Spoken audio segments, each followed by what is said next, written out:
Good morning, everybody, and also I'd like to thank the Irish presidency for a very wonderful concert last evening, and that will be a good memory for all of us, I think, that participated there. So, good morning, and the sitting is open. The first item of business at this sitting is the debate on the report titled Preventing and Combating Anti-Semitism in Europe is document 15539, presented by Mrs. Petra Beyer on behalf of the Committee on Equality and Non-Discrimination. Mrs. Jute Steyer, Rabbi of the Great Synagogue of Stockholm, will also make a statement. In order to finish by 12 noon, we must interrupt the list of speakers at about 11:50 a.m. to allow time for the reply and the vote. I call Mrs. Beyer, rapporteur. You have 7 minutes. The floor is yours. Thank you very much, Mrs. President. I'm happy to have this report today at the plenary. As we all know, anti-Semitism is not a new phenomenon. With Corona and rallies against measures to curb the virus and the pervasiveness of social media in everyday life, anti-Semitism became more present and appeared in a new guise. When Corona deniers and anti-vaxxers wearing yellow stars and presenting themselves as new victims, equalizing themselves with victims of the Shoah and chanting "vaccination makes free," this clearly constitutes Holocaust distortion. This is anti-Semitism. Let me quote Monika Schwarz-Friesel, professor at the Technical University of Berlin. The collective emotion of hatred of Jews is highly present and active, not only at the edges of our society, but everywhere. More than 2/3 of all anti-Semitic statements and conspiracy fantasies on social media is based on age-old stereotypes. With the use of ICT and the echo of the past, this echo of the past can be listened to in unprecedented quantity. Fritz Stern describes our era as time of cultural despair. In the face of conspiracy myths, of reality distortion, rude propaganda, doubts about democratic values, and in the face of a brutal war in which even the last Ukrainian Shoah survivors are killed. For years now, the anti-Jewish resentment has been articulated more openly, more self-confidently, more naturally in the public sphere of communication, very often without triggering the urgent, needed response, both by policy and civil society. In its renewed policy recommendation on combating anti-Semitism, ACRI states that anti-Semitism shares the standard racist worldview that rejects the existence of one common humanity and instead subdivides human beings into different racial categories, which are usually not viewed as equal, which racism distinguishes between us and them, and there is no way to bridge this division. Not necessary to say that the other is inferior to the society of the racists. Contrary to these racist stereotypes, anti-Semitism considers Jews at the same time to hold some special, very often global, superior power. They command the global financial system, political networks, and use this power against non-Jews. This assumption is built upon age-old stereotypes. It is made to incite fear, blame Jews in times of crisis, to have caused this crisis, and misuse them as scapegoats. Anti-Semitism is often an intersectional form of racism, and being Jewish is often interlinked with demonization of people in conjunction with other identity markers, such as wealth and education, or professions like bankers, or ideology like liberalism, communism, or socialism. Irrelevant that the different accusations very often contradict each other. Jews are controlling the financial system globally, and at the same time they are communists. That doesn't fit together, but for anti-Semitism that doesn't matter. In my report, I collected a wide range of best practice examples what politics can do to prevent and combat anti-Semitism. Here I especially want to thank Elodie Fischer, who helped me collecting all these data, organizing all the video conferences we had, and bringing structure in the mass of information we have gathered. I hope that many of you can make use of this report. There is a need to combat anti-Semitism in sports, at schools, at universities, in private conversations, in everyday life, and of course in politics as well. Current anti-Semitism, however, is alive and does not only feed on anti-Semitic speech, but also on toleration, turning a blind eye, and taking things lightly. Karl Popper writes in his work about the open society more than 70 years ago, in the name of tolerance, we should reserve the right not to tolerate the intolerant. And I think that could be a quite good guideline for us to combat anti-Semitism politically. We know very well how hostility towards Jews manifests itself, and we can give clear information when a statement is anti-Semitic. To combat anti-Semitism does not mean to be not allowed to criticize the policy of any Israeli government. There is a wide gap between evidence-based criticism and anti-Semitism. And the IRA working definition of anti-Semitism provides us with a lot of examples how to distinguish.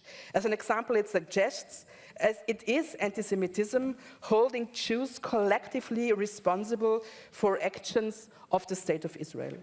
The probably best way to prevent anti-Semitism is fostering a flourish and vibrant Jewish life, to make Jewish culture visible and an integral part of our societies. There is so much of Jewish wisdom, science, culture, enlightenment, habits, even language, that would make our societies much poorer if we would miss it. And as a last thought, hostility towards Jews always comes from the educated center.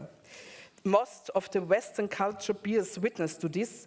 Therefore, the inflationary headline, "Jew hatred has reached the center," is misleading. The center is still the source of anti-Semitism, and its intellectual substance feeds the margins and not the other way around, to quote Monika Schwarz-Friesel again. Dear colleagues, I hope you will not only agree on this report, I hope that you really can use it, and you will use it for your political efforts to stop the dislike of the unlike, to work towards a society that excludes intolerance and hatred, that makes anti-Semitism stereotypes history, and focuses on a peaceful coexistence of different cultures, religions, and habits. I hope, no, I'm convinced together we can end anti-Semitism. Thank you very much. Thank you, Mrs. Beyer. We now come to the statement from Mrs. Jutta Stier. I welcome Mrs. Stier to the Assembly, and you have the floor. You can stand up and you can sit as you like.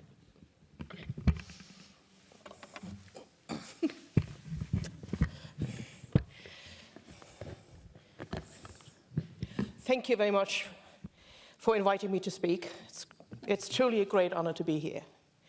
Although I wish that the reason for me being here would be to celebrate Jewish life, Jewish culture, Jewish identity, and not the rise of anti-Semitism and the need for special protection of Jewish life and Jewish future in Europe.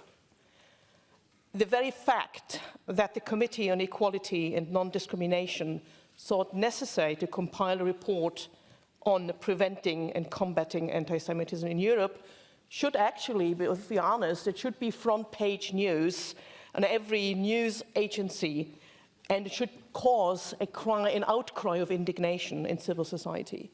77 years after the end of World War II and the Shoah, it shouldn't be necessary to have to compile such a report. The roots of anti-Semitism, as you know, are ancient and go back through centuries, and are, as Ms. Beer just outlined, a combination of Christian replacement theology, of demonization of the other, of racial supremacy theory, and in modern times, increasingly, conspiracy theories and prejudice that are based on ignorance and or political indoctrination. Alarming is also to see how old anti-Jewish Christian sentiments are popping up, reappearing now in new shape among many Muslims and the Muslim minority. The report demonstrates the potential pitfalls in the inherent limits of democracy, and that there is a dire need to safeguard and to protect the rights of minorities, and especially the Jewish minority in Europe. The report outlines the importance of strong legal measures to secure the safety of Jews and of Jewish institutions against the very real threat of potential attacks, but also the need for education about anti-Semitism and the Holocaust, and the need for legislation to ensure the freedom of religion and of religious practice. And I want to emphasize the importance of a deeper understanding of what protection of the needs of ethnic and religious minority mean for the practitioners of religious minorities.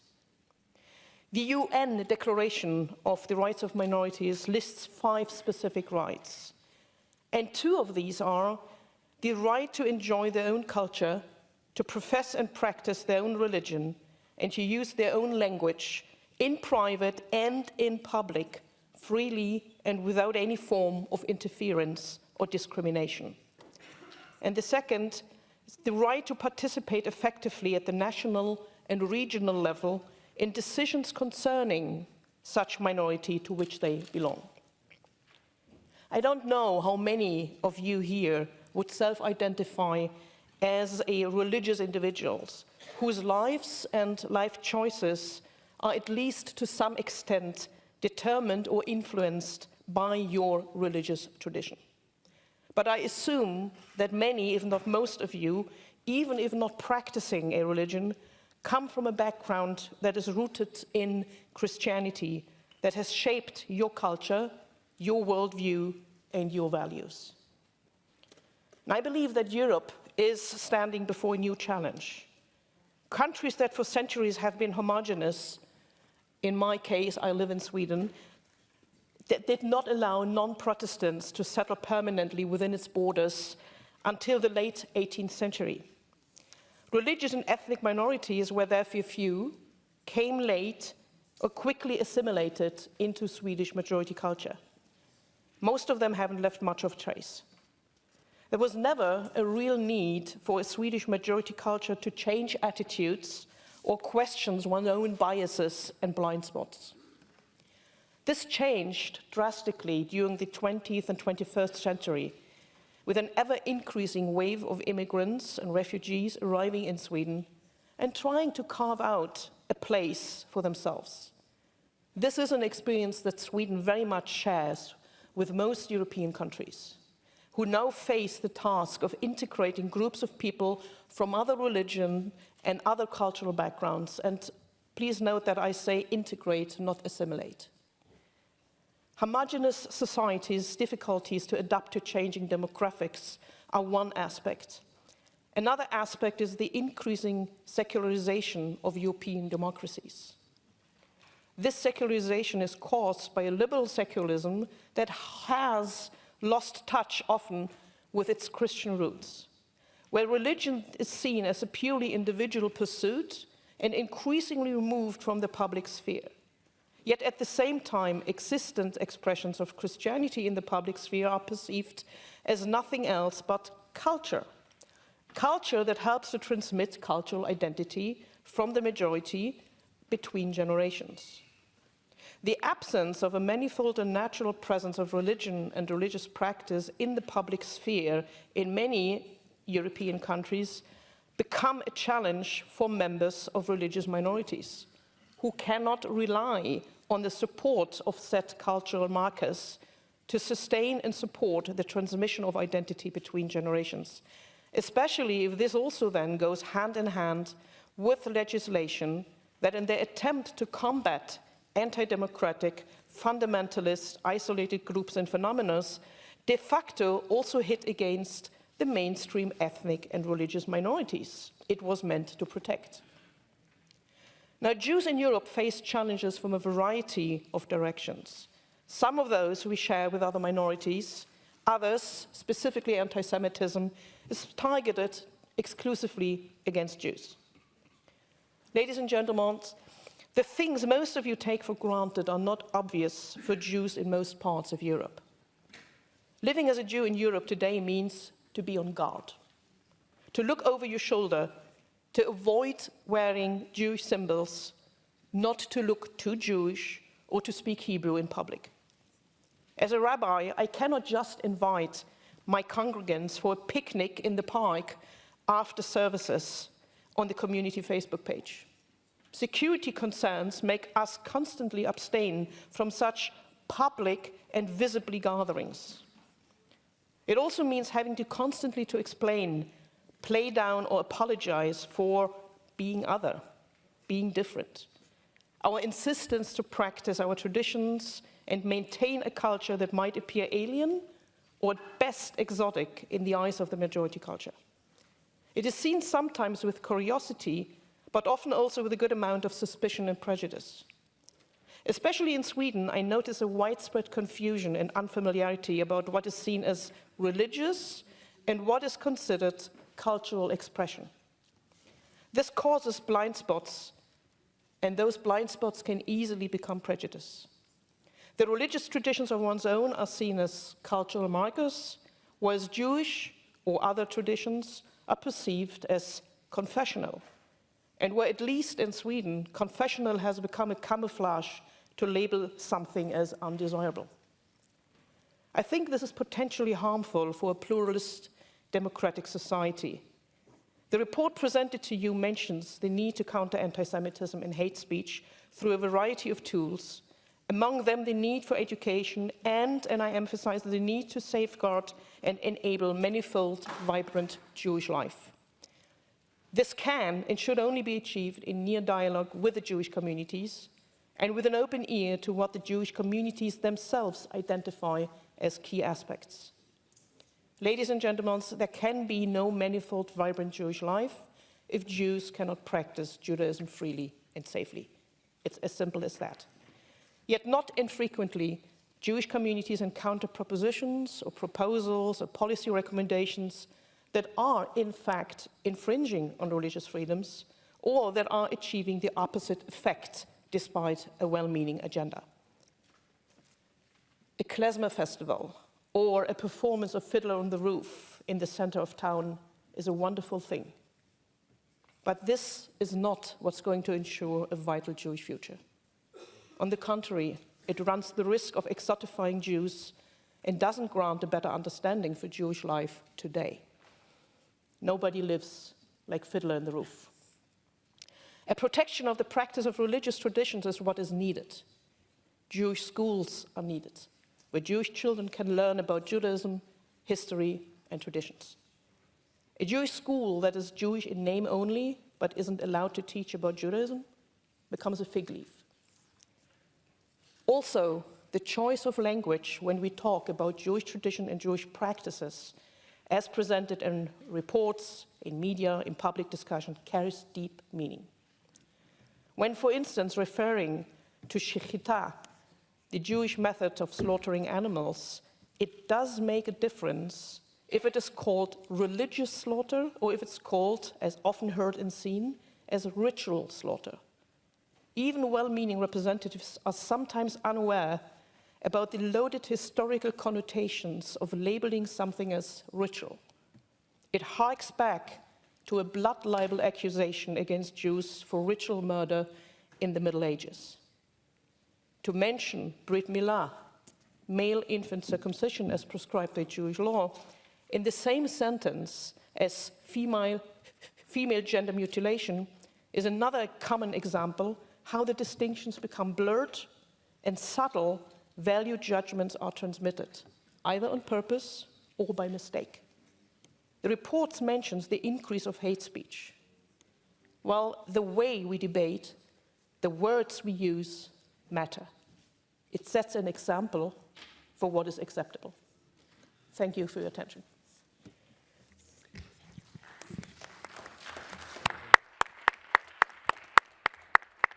Thank you very much, Mrs. Steer, for your statement, which has been listened to with keen interest by the members, by all the members of the Assembly. So thank you. And we now come to the list of speakers, and it's the speakers on behalf of the political groups. And I first call in the debate Mr. Pringle, Thomas Pringle, United Left, and from Ireland. The floor is yours. Before I start, I'd just like to commend and recommend the amendment number 1 on behalf of our group, put forward by Ms. Castell and Mr. Jallow. Recommend that to the Parliament. Anti-Semitism is on the rise across Europe. That is a very worrying statement, but certainly appears to be true. Of course, in Ireland, we cannot say that because we have no way of officially recording instances of anti-Semitism, or indeed any racist comments or crimes. And I will deal with that later on in my statement. Anti-Semitism, like all hate speech, is particularly abhorrent. It is picking on the most vulnerable in our society and making them stand out. We all need to stand against it because, as the saying goes, when they come for me, there was no one left to speak out. Some years ago, I visited the site of Auschwitz in Poland, and it was one of the most harrowing experiences for me, and also one of the most profound. To see firsthand the evil that people can do to those more vulnerable and how a state can be organised to carry out such a barbaric policy is a very important learning tool. I believe that all school children should visit Holocaust memorials such as this as part of their curriculum.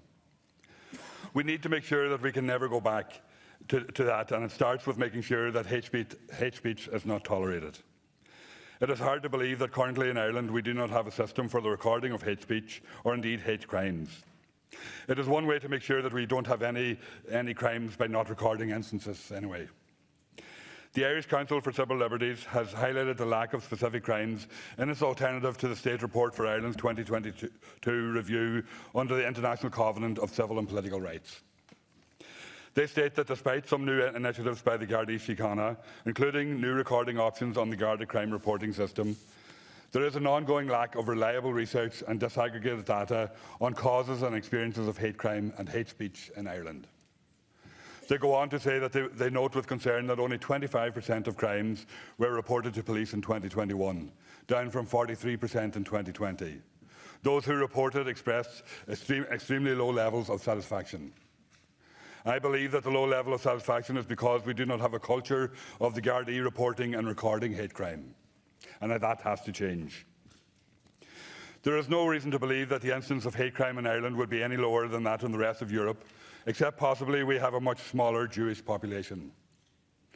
Human Rights Watch published a report on hate crime against the Jewish population that reported a 2018 survey that found that 89% of Jews living in Austria, Belgium, Denmark, Germany, France, Hungary, Italy, the Netherlands, Poland, Spain, Sweden and the UK feel that anti-Semitism is on the rise over the last decade.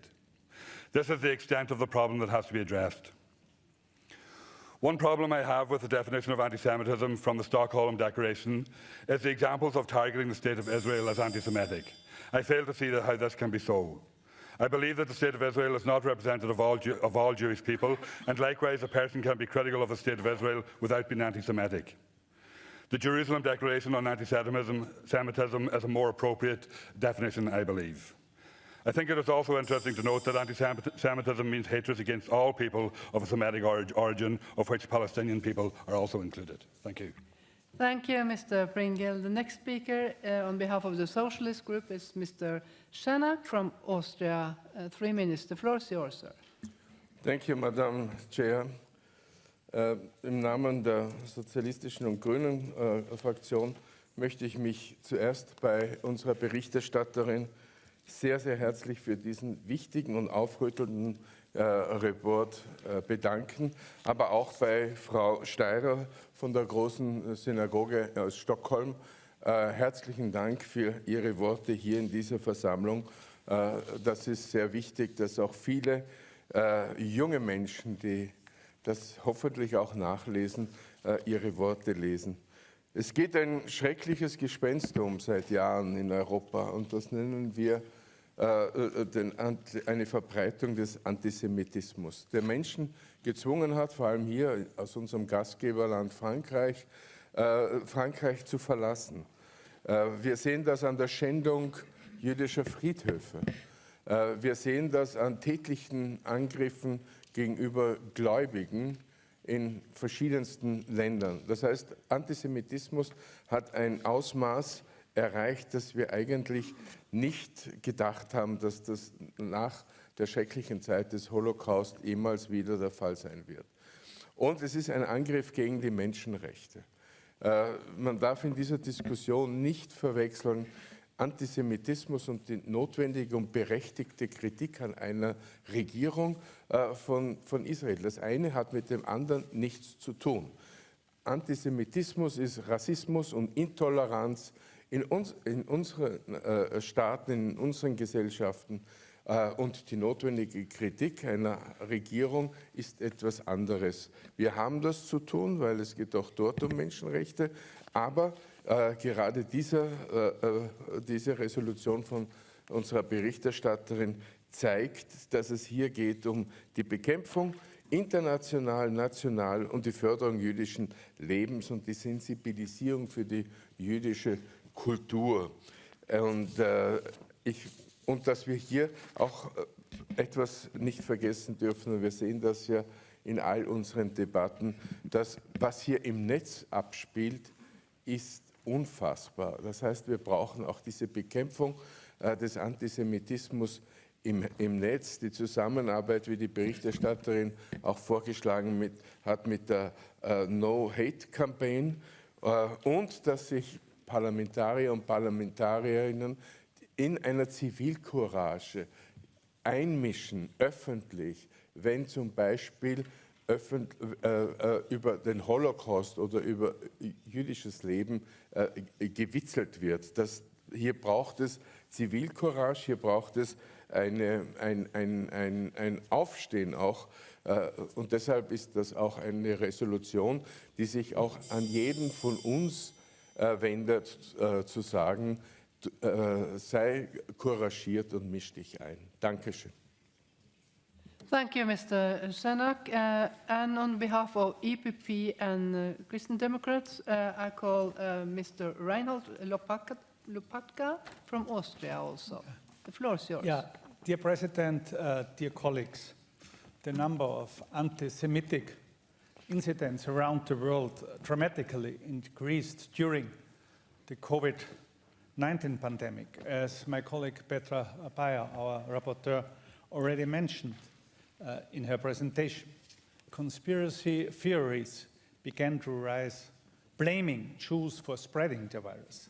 It is therefore important that our assembly already started a long time ago with initiatives inviting member states to implement anti-racism strategies and to do more combating anti-Semitism. There can be no place for anti-Semitism in Europe, and therefore our political group fully supports this resolution. Anti-Semitism already existed in ancient times, although the term itself was not used until the 19th century. However, there was always the same. It was and is about striving up prejudice and hatred in word and deed against Jews. More than 6 million Jews, many of them children, were murdered in the Shoah.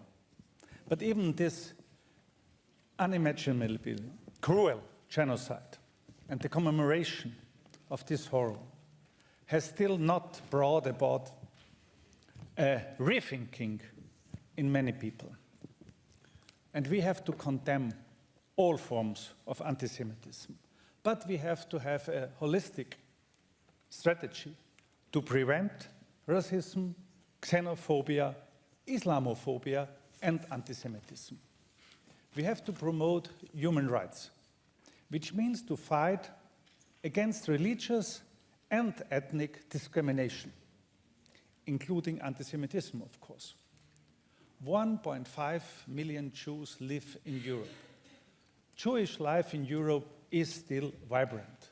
Jewish people have enriched Europe's cultural, intellectual, and religious heritage. Gustav Mahler, Stefan Zweig, or Sigmund Freud are only three of so many Austrian Jews, as you find them nearly in all of our countries, who contributed such a lot to our music, our literature, or psychology. We have to protect our values. Yes, anti-Semitism is a problem in Europe. Anti-Semitism is still increasing, from hate speech to hate crimes and attacks on Jewish people. We have to pursue a zero-tolerance approach to incidents of anti-Semitism. Let us work together for a future free from anti-Semitism in all our countries and beyond. Thank you, Mr. Lopatka. And then I give the floor on behalf of the European Conservatives to Lord Simon Russell from United Kingdom. The floor is yours, sir. Thank you very much. First of all, I would like to thank Petra and Ute in particular, for a very interesting discourse. I have three reasons for speaking to you here this morning. First, the principle itself, which I think is self-evident. Anti-Semitism is clearly wrong. Secondly, personal. On my mother's side, one of my great-grandfathers, in the wake of Kristallnacht in 1938, put his name at the head of a petition to raise money to get Kindertransport children out of Germany. In 5 months, they raised £35 million and took a lot of children out. Secondly, my paternal grandfather, the previous Lord Russell, in 1954, wrote a book called The Scourge of the Swastika.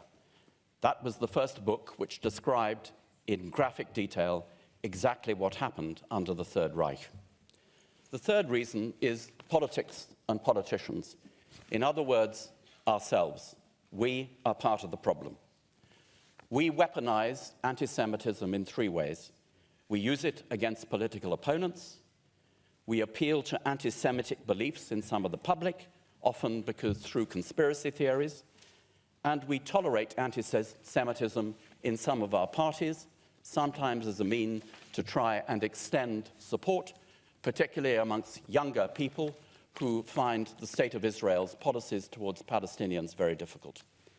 To illustrate how we use and weaponize anti-Semitism, I will use 6 examples of countries, all of which are current or ex-members of the Council of Europe. Firstly, Russia. Russia has used anti-Semitism over many years against the Ukraine, both in propaganda and in false flag incidents. The Ukraine itself, nationalists in Ukraine glorify World War II fighters who were involved in anti-Jewish pogroms, and they try and diminish the importance of the Holocaust. In my own country, under its previous leadership, our opposition party consciously tolerated anti-Semitism in its ranks as a means of extending its membership. In Hungary, the use of coded anti-Semitism in political campaigns against EU migration policies continues, in particular, a strange and vindictive witch hunt against Mr. George Soros. Fifthly, Poland, which uses anti-Semitic rhetoric in its election campaigns. And lastly, Germany, where some parties trivialize the Holocaust while appearing to talk to voters about Holocaust fatigue. How would you feel if half of your population had been wiped out and people accused you of being fatigued talking or thinking about it? Anti-Semitism happens everywhere. It's mostly hidden, it's mostly unspoken, but where it is used by politicians, it is unacceptable. We are part of the problem. We need to be part of the solution. Thank you so much, Lord Russell. And the next speaker is on behalf of the ALDE group, Claude Kern from France. The floor is yours. Merci Madame la Présidente. Merci à Madame la rabbine de la Grande Synagogue de Stockholm pour son message. Et je remercie également notre collègue Petra Bayer pour ce rapport très éclairant sur la prévention et la lutte contre l'antisémitisme en Europe. Si ce travail prolonge des résolutions antérieures de notre Assemblée, on ne peut qu'être marqué par le contexte difficile dans lequel il s'inscrit. Je veux en effet exprimer ma profonde inquiétude et ma grande tristesse quant à la multiplication d'actes perpétrés et de discours haineux proférés à l'encontre des populations juives ces derniers mois. La pandémie de Covid-19 puis la guerre en Ukraine ont constitué des terreaux favorables à cette montée de l'antisémitisme, facilitée par la puissance des réseaux sociaux pour propager les thèses conspirationnistes. La montée de haine et de violence conduit de fait de nombreuses familles de confession juive à changer de quartier, de ville, voire purement et simplement à quitter l'Europe ou à envisager de le faire. Nous ne pouvons pas laisser ces faits sans réponse. Nous ne pouvons pas accepter l'expression de cette haine et de cette violence sur un continent européen marqué par une histoire tragique dont Strasbourg est un symbole. Nous ne pouvons pas nous accommoder d'alias forcés. Il m'apparaît essentiel que le Conseil de l'Europe, qui réalise un travail remarquable, continue à se mobiliser pleinement pour lutter contre toute forme d'antisémitisme. Notre collègue évoque plus particulièrement les enjeux de mémoire et je partage son analyse. L'enseignement de l'histoire me paraît en effet central pour lutter contre l'oubli de notre histoire et contre la banalisation de l'antisémitisme. Le rapport cite des chiffres alarmants. Environ 70% des élèves européens ignoreraient ainsi l'Holocauste. Nous devons donc continuer à développer dans tous les États membres du Conseil de l'Europe l'apprentissage de l'Holocauste et à faire vivre la mémoire des victimes de la Shoah pour que ne se répètent jamais les heures les plus sombres de notre histoire européenne. Je me félicite à cet égard de la recommandation relative à la transmission de la mémoire de la Shoah et à la prévention des crimes contre l'humanité adressée par le Comité des ministres aux États membres le 17 mars dernier. Elle va dans le bon sens. Le rapport propose notamment de soutenir l'Observatoire de l'enseignement de l'histoire en Europe, nouvellement créé, et d'épauler les enseignants dans la transmission de cette connaissance et dans la prévention de la lutte contre l'antisémitisme. Ces pistes de réflexion m'apparaissent en effet opportunes. Je voudrais enfin évoquer un point plus particulier concernant l'abattage rituel et les autres pratiques traditionnelles.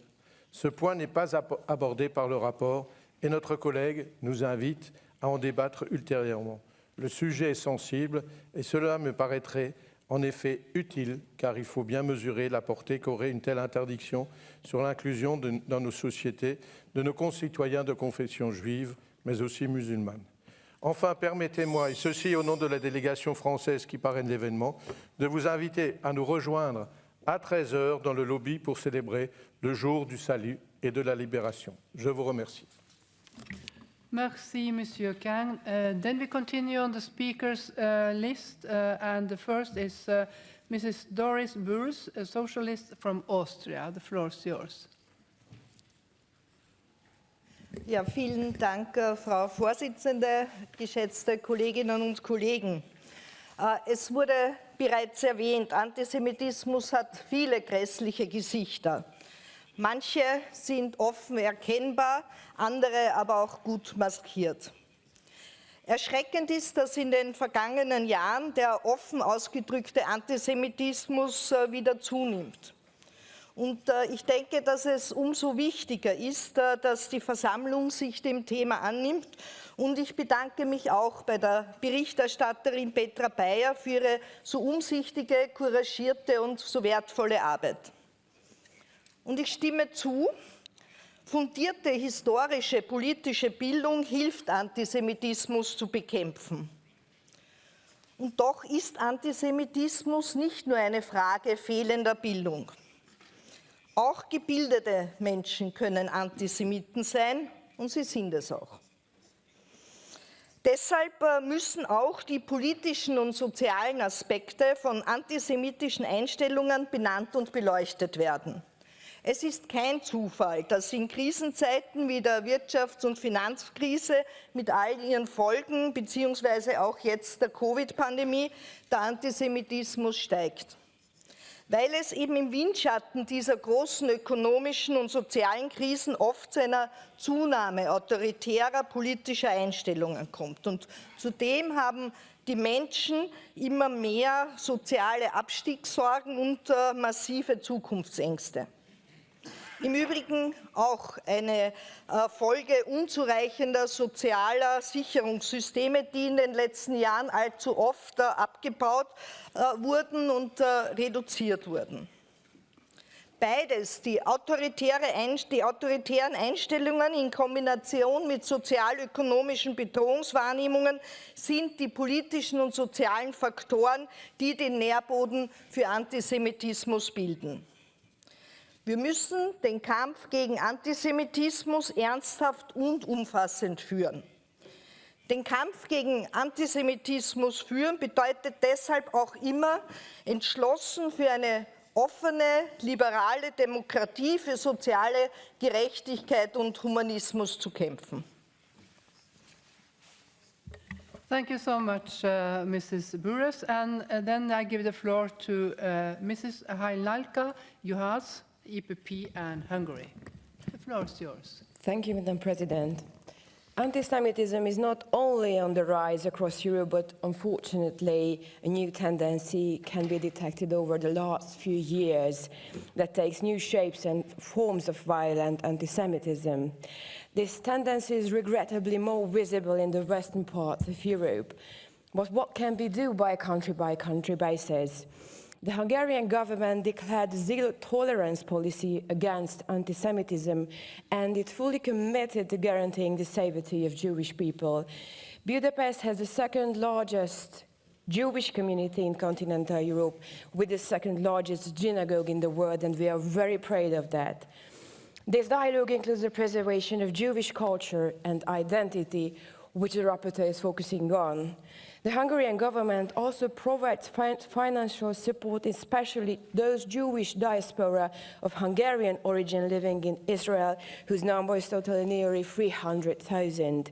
The rapporteur proposes various desirable measures to member states in fighting against anti-Semitism, among them the abolishment of public financial allowances to organizations promoting anti-Semitism. We should do all best to preserve Jewish culture and identity.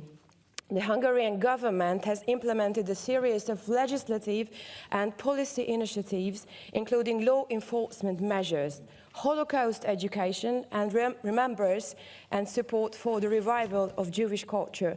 Our constitution enables the prosecution of hate speech under civil law. Holocaust denial is banned in Hungary, and the violence or incitement against a community is sanctioned by the Criminal Code.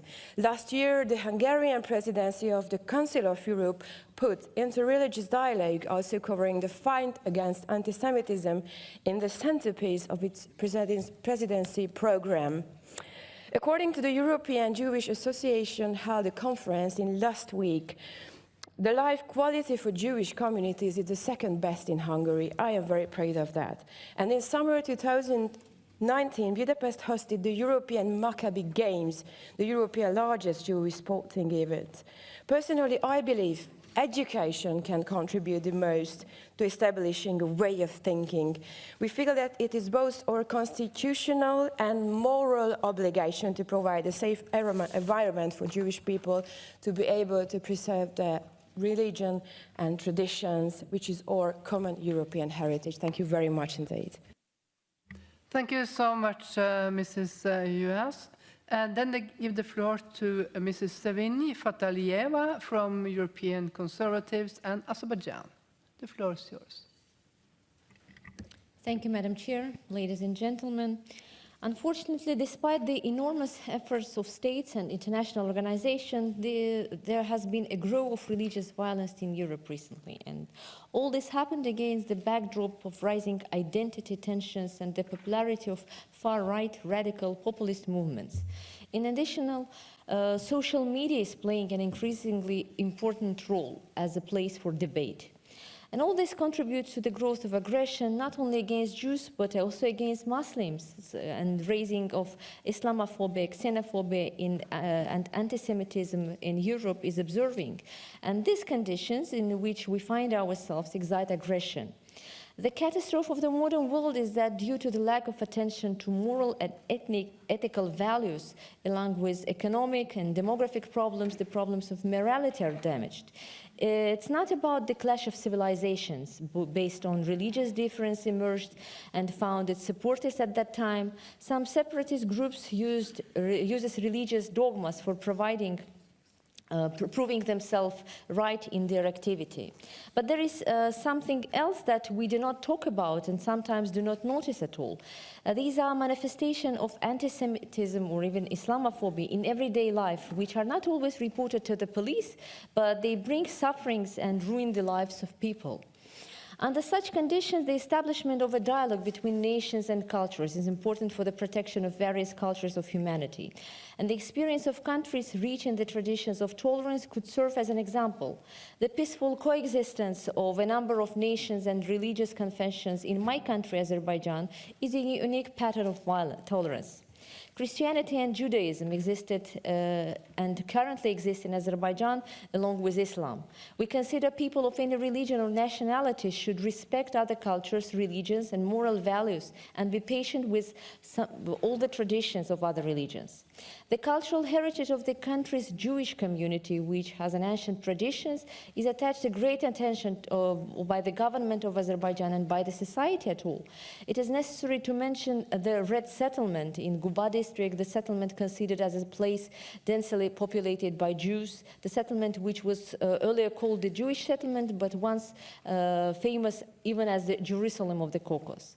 The Jewish communities present in our country are surrounded with attention and care by the leadership of the country. And we can mention here the construction of new synagogues, reconstruction of the old ones, opening the education center for Jewish children.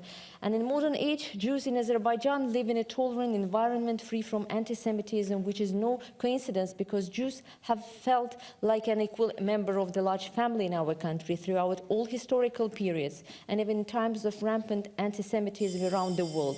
The people of Azerbaijan didn't treat them as allies, or on the contrary. And during finalizing my speech, I want to say that in a modern globalized world, we have to free ourselves from prejudice. We have to free ourselves from the stereotypes imposed by for political or other reasons, from hatred and hate speeches. We have to treat everyone as a human being with their own rights and to create an atmosphere of friendship, solidarity, and mutual understanding. Thank you. Thank you so much, Mrs. Patalieva. And now I give the floor to Monsieur Jean-Pierre Rennes from ALDE and Switzerland. The floor is yours. Merci beaucoup, Madame la Présidente, chers collègues. L'antisémitisme, et comme le mentionne dans son excellent rapport notre collègue Petra Baer, est une atteinte aux droits humains et représente une menace pour la démocratie. Et s'il n'est pas combattu avec fermeté, il pourrait conduire notre société vers une discrimination et des actions violentes envers la communauté juive. La pandémie de Covid-19 a encore accentué un antisémitisme accusateur sur les différents réseaux sociaux avec des propos haineux de tout genre. Il serait temps que les diverses plateformes suppriment tous les contenus antisémites et si elles ne le font pas, des amendes salées doivent leur être infligées. Une autre comparaison scandaleuse a été faite par certains opposants aux mesures gouvernementales et au certificat vaccinal lors de la pandémie pour limiter la propagation du virus. Ces opposants se sont comparés aux victimes juives de l'Allemagne nazie en brandissant sans scrupule une étoile jaune. La banalisation de l'Holocauste serait un premier pas vers une certaine amnésie du passé et tout négationnisme sur les faits passés envers les communautés juives est à proscrire avec virulence, car le maintien d'une mémoire vivante sur l'Holocauste reste le meilleur moyen d'éviter que cela se reproduise à nouveau. Notre Assemblée parlementaire, l'Alliance contre la haine, dont je fais partie avec plusieurs d'entre vous, tous nous devons condamner tout acte et propos antisémites. Je désire évoquer un point dans ce rapport. Les conflits qui sont historiquement ouverts depuis des années entre Israéliens et Palestiniens, et dernièrement celui de Gaza au printemps 2021, ont conduit à des critiques, des attaques avec des commentaires antisémites justifiés ou pas contre l'État d'Israël. J'estime, comme Petra Baer, rapporteuse, que l'on peut critiquer la politique de l'État d'Israël sans pour autant être antisémite. Pour combattre l'antisémitisme, il faut aussi mieux connaître la diversité de la vie actuelle et du patrimoine juif. L'UNESCO s'engage à cela en élaborant une formation en ligne destinée aux enseignants sur les divers moyens pour lutter contre l'antisémitisme. Pour conclure, les communautés juives ont leur place en Europe et les 46 pays membres du Conseil de l'Europe doivent lutter ensemble contre toute forme qui, d'une manière ou d'une autre, décrédibilise et profère des propos haineux envers la communauté juive. Je vous remercie pour votre attention. Merci, Monsieur Grant. Now I continue with Mr. Domajoy Hadjukovic from the Socialist Group and Croatia. The floor is yours. Thank you, Madam Chair, ladies and gentlemen, dear colleagues. One of my first speeches before this august House was about anti-Semitism, many years ago when I first joined our organization. And indeed, I revisited that speech, and unfortunately, I must say that I could repeat or just read my old speech that I first delivered in 2016. Unfortunately, we have not really reached achievements we should have had in this quite a long time. It is a bit disappointing that in the 21st century, after the Second World War, after the Shoah and the extreme difficulties that our Jewish friends had to endure, we have to talk about anti-Semitism, hate speech, and violence against Jews. What is most worrying, unfortunately, is the reoccurrence, I would say, of prejudice, fear, which produces then violence amongst young people. And it is manifested in the violent behavior towards the members of the minorities, not only Jewish people, but also other minorities, sexual minorities, all the people that are different. And I would say, if you would permit me to use a medical term, this to be a malady. But this is only the symptom, not the root of the problem. Especially because of the young people, I think that we should not treat the symptoms, but we should treat the problem itself. And in my view, education is the key, and the education has to reflect all the needs we have to eliminate the misconceptions that usually produces fear, prejudice, and finally violence. Therefore, I do support the resolution, and I thank our rapporteur, Madame Bayer, for her excellent work. And I hope that in the next 6 years or 7 years, we will not have the need to debate the problem of anti-Semitism in this august House, that we will make progress unlike the past period, unfortunately. Thank you. Thank you, Mr. Hadjukovic. And then we continue with Mr. Dimitrios Karidis from Greece and EPP. Thank you, Mrs. Chair. Dear colleagues, our institution here, the Council of Europe, was born out of the ashes of the great tragedy of Second World War, including the greatest crime in human history, the Holocaust, the culmination of historical anti-Semitism. Now, anti-Semitism still, after all these years, remains a plague in Europe we need to fight against, as it has been reinforced by the internet and the politics of rage and unreason. I cannot, within this framework, resist the temptation and not mention a paradoxical emergence of opinions in our midst that are fanatically pro-Israeli and anti-Semitic at the same time, especially in countries from the former Eastern Europe. I come from Thessaloniki in Greece, a city with a very proud and glorious Jewish past that was destroyed by the Nazis during the Second World War. And after years of efforts, I'm happy to report that finally a Holocaust museum in memory of this proud Jewish past is being built in my city to commemorate and celebrate that culture and that civilization. But the loss is a loss, and I have to admit, and we have to admit, that anti-Semitism is not only against our Jewish friends and neighbors, it is against us all, as it impoverishes our societies. It makes them worse, it makes them poorer, it makes them less livable, and therefore is a concern of all of us to fight against. Thank you very much. Thank you, Mr. Caridius. And then we continue with Mr. Titus Coreliatan from the Socialists and Romania. The floor is yours.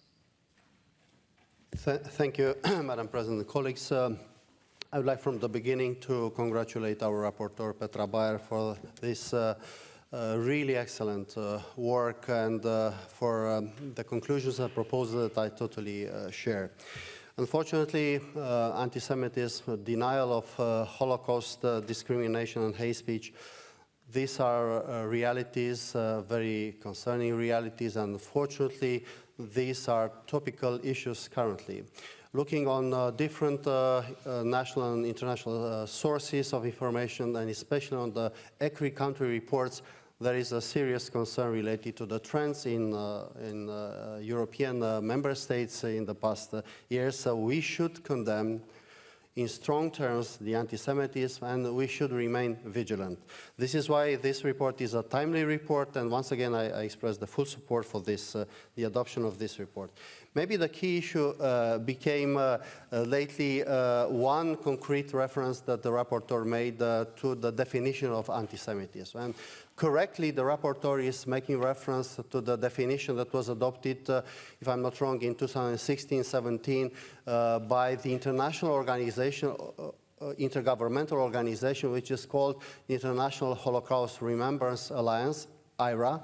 It happens that this definition was adopted under the Romanian presidency at that time. It's a non-legally binding definition, it's a working definition that was subject of negotiation for many, many years among the member states. It was supported by the UN Secretary General, and it was embraced by ECRI with a certain guidelines that are putting a real emphasis on the important issues and making correctly the separation on one side, what is a legitimate right to support the cause of the Palestinians for having a state on one side, but rejecting the possibility to misuse this legitimate cause to spread the hate speech and to spread the denial of the existence of the State of Israel. And I'm extremely clear on this subject. I strongly support the definition that is proposed by our rapporteur.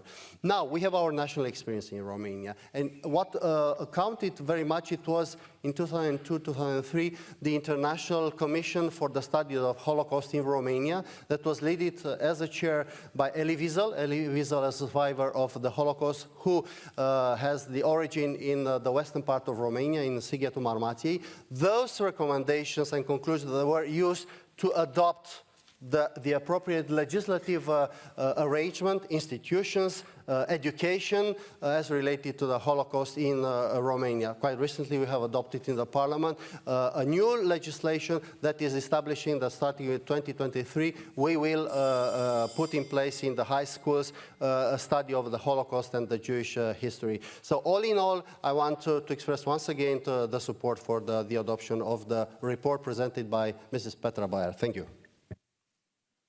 Thank you, Mr. Kolyatyan.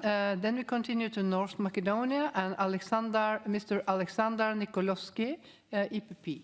Thank you very much. I would like to support the report that was presented today, and I think these challenges are still faced in front of us. As you might know, there was a big community, mainly in Skopje, but as well in Macedonia, that unfortunately during the World War II, mainly most of the people that lived in Skopje, actually over 90%, were deprived to Treblinka in that time, to the death camps, and now there is a small community, but we built a museum of the Holocaust, one of the few that are around Europe, in the very center of the city, where we would like to commemorate the victims. One other thing I would like to raise connected with this, but as well with the present times. You all know that Macedonia has a huge problem with Bulgaria over starting accession talks with the European Union. One of the key issues that we are facing is connected with the history and as well with the denial of the Bulgarian state that during the World War II, they were the one that occupied nowadays Macedonia, and they were the one that unfortunately organized this expulsion of Jewish community, and they were the one that sent them to Treblinka. What we are asking for from them is to commemorate this and to acknowledge that it happened. Unfortunately, what we see is complete denial, and by using the force of membership into the European Union, pushing us to reverse the history in a way to open accession talks. Believe it or not, what we are asked for is to change the history, to change the identity of the land, of the nation, even to speak about the language, only to start accession talks with the European Union, using their membership into the European Union to rewrite the history in more, I would say, polite way from them, but a way that is completely false, that is not true, and that is against the history and against what happened during the World War II. I would like to ask here from Strasbourg, this practice is to be changed. This week there is a European Council happening in Brussels, where there will be meeting as well with the leaders of the Western Balkans, and I ask Bulgaria to change their behavior, to allow opening of accession talks, and to face the reality, to face their historic problems, but as well to face the history as it is, and to face that there is a nation that exists on their border, which is called Macedonian nation, and a state that is Macedonian. Only by accepting the common values we can go further, and a step that the Bulgarian Prime Minister can do is to come to the Museum of the Holocaust in Skopje and to ask for one big story from the victims. Thank you. Thank you so much, Mr. Nikolovsky. And then we continue to Mrs. Konul Rulayeva from Azerbaijan and European Conservatives. The floor is yours. Thank you, Madam Chair. Initially, I would like to thank Ms. Petra Bayer for conducting such a detailed report. The global crisis that triggered by coronavirus pandemic has caused a major increase in reports of racist and xenophobic incidents against minority groups. Although several legislations were introduced to combat ethnic discrimination in Europe, these problems still unfortunately exist, and there is need for new measurements. Looking at the issue from the perspective of my home country, I would like to mention that Azerbaijan acts as a model for peaceful coexistence of members of different nations and religions. It's known that Azerbaijan has suffered from the occupation of 20% of its lands by Armenia for about 30 years.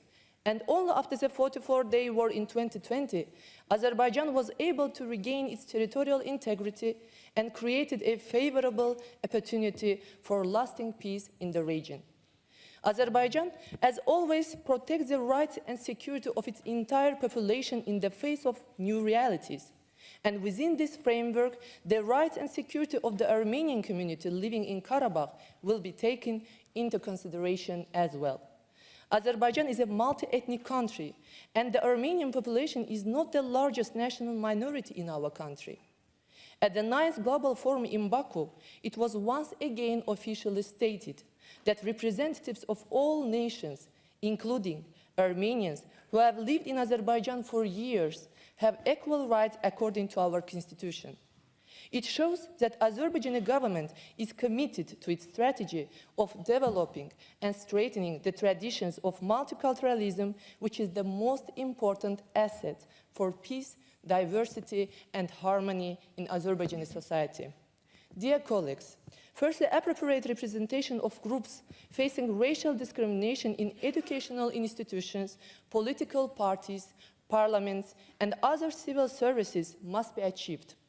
Additionally, such minority groups should be enabled to engage in economic activities and raise their employment levels by the execution of different measures. Furthermore, I believe that European countries should pay special attention to the following series of measures included in the first ever EU strategy on combating anti-Semitism, which was presented by the European Commission last year.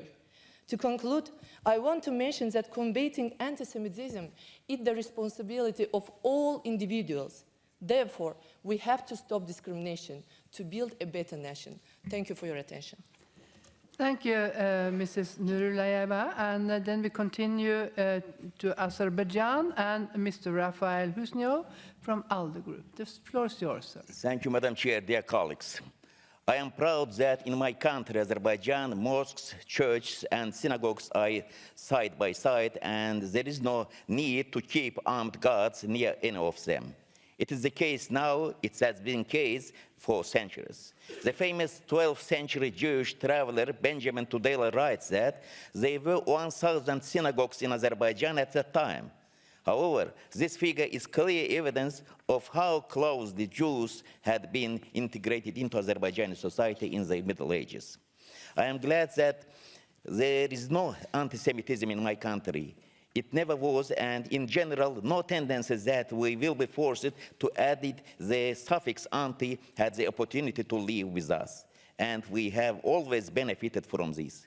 A tolerance atmosphere has given our country cultural diversity and richness and has become one of the main forces that ensure a stable and comfortable coexistence. National and religious hatred is an unwanted disease that corrupts any society from within and harms it much more than the degree of its hatred. There is no need for lengthy research to arrive at such a conclusion, whether it be anti-Semitism or other such evil tendencies. All these do not derive from the intentions of ordinary people, but from insidious politics. The Holocaust is a tragedy that will never be forgotten, not only by Jews, but by the whole world. Nevertheless, Azerbaijan probably comprehends the seriousness of this tragedy better than others, because in our history there is such tragedy as a Khojaly genocide. And it is very symbolic that these two tragedies, one of the most heinous crimes against humanity, sound so similar, Khojaly Holocaust.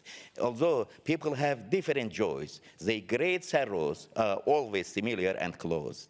The main condition for the non-repetition of tragedies, as well as for the halting the advance of tendencies that cause them, as well as for stopping the spread of anti-Semitism, is memory and remembering. Attempts are being made to promote anti-Semitism by covert methods that are not always obvious. In the past, I delivered a report to the Assembly on circumcision, a topic that seemed unexpected for such a significant political platform.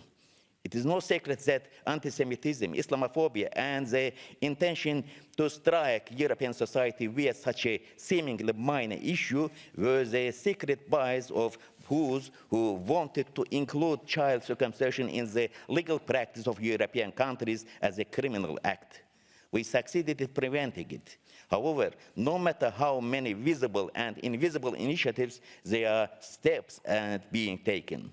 Therefore, we must never lose our vigilance. The fight against anti-Semitism and all such tendencies, the timely prevention of movements that will lead to such cases, must always be in the first place in our memory, on our agenda. Thank you. Thank you, Mr. Husseino. And the next speaker is from the United Kingdom, Mr. Tommy Shepherd. The floor is yours. Thank you, Madam Chair. I'm grateful for the opportunity to speak in support of this report and to add my voice to calls for greater action to be taken to combat anti-Semitism across our continent. It is true, of course, that we must never forget the Holocaust, but we must also be clear that this is not just a historic problem. This is happening right here, right now, in the communities across our nation states. And it is a particularly pernicious philosophy because not only does it manifest in verbal and physical attacks on Jewish people, but it is underscored by a false conspiracy theory and tropes and stereotypes which create the conditions where those attacks can take place. And we need to be very clear that this is incompatible with our view of a rights-based society. And everyone has the right to be who they are, and everyone has the right to believe what they believe. But I also want to talk about how this debate relates to our discussions about the Middle East. I have for many decades been involved in advocating for Palestinian political and human rights in that region. And that necessarily will involve criticism of Israel. But we need to be very, very clear. There is no contradiction between standing up for human rights for Palestinians and fighting anti-Semitism.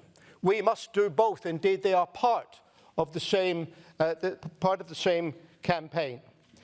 And that means when I look at what is happening in Israel, when we look, for example, at the national law of 2018, which does explicitly discriminate against non-Jewish citizens of Israel, or when we look at what is happening in the occupied territories where Israeli human rights organizations and indeed Amnesty International have said that there is evidence of the crime of apartheid being committed, we need to be very clear that our argument is with the Israeli government and the Israeli state agencies. It is not an argument against the general population of Israel, and it is most certainly not an argument against Jewish people per se. And that's why I think we need to be very precise and clear in our language. Now, I support the IHRA declaration, but I am concerned as someone engaged in this debate that people have tried to misuse some of its guidelines in order to stifle criticism about what the Israeli government is doing with regard to the Palestinians. And that's why I believe that the Jerusalem Declaration, which was signed in 2020 by more than 300 leading Jewish academics and civil leaders, provides that greater precision and clarity to assist us in this debate, and I would commend it to this Assembly. Finally, Madam Speaker, I would like to just take this opportunity to make colleagues aware of an organisation called the European Parliamentary Network for Israel and Palestine. Israel and Palestinian Equality, which is open to parliamentarians of all European countries and so far has participation from 14. I would encourage people to join that and engage in this debate. Thank you. Thank you, Mr. Shepherd. Then we continue to Croatia and Mr. Davor Ivo Stier from EPP. Thank you, Madam Chair, and let me begin by thanking Petra Bayer for her work and for this report. I will continue where my colleague Domagoj Hajdukovic stopped, or at least he opened the question for education, which I think is a critical issue and, of course, is one of the main topics of the report, and rightly so. As we in Croatia are preparing for taking the rotating presidency of the International Holocaust Remembrance Alliance, I think this is in a way a privilege, but for us it's mainly also a responsibility to do our homework. And an essential part of that is, of course, in the area of education. So a memorandum of understanding has been signed with the Yad Vashem to train our educators to have and to elaborate even a more precise Remembrance Day at our schools, and of course also to build a Holocaust museum, so for the education of future generations in Croatia.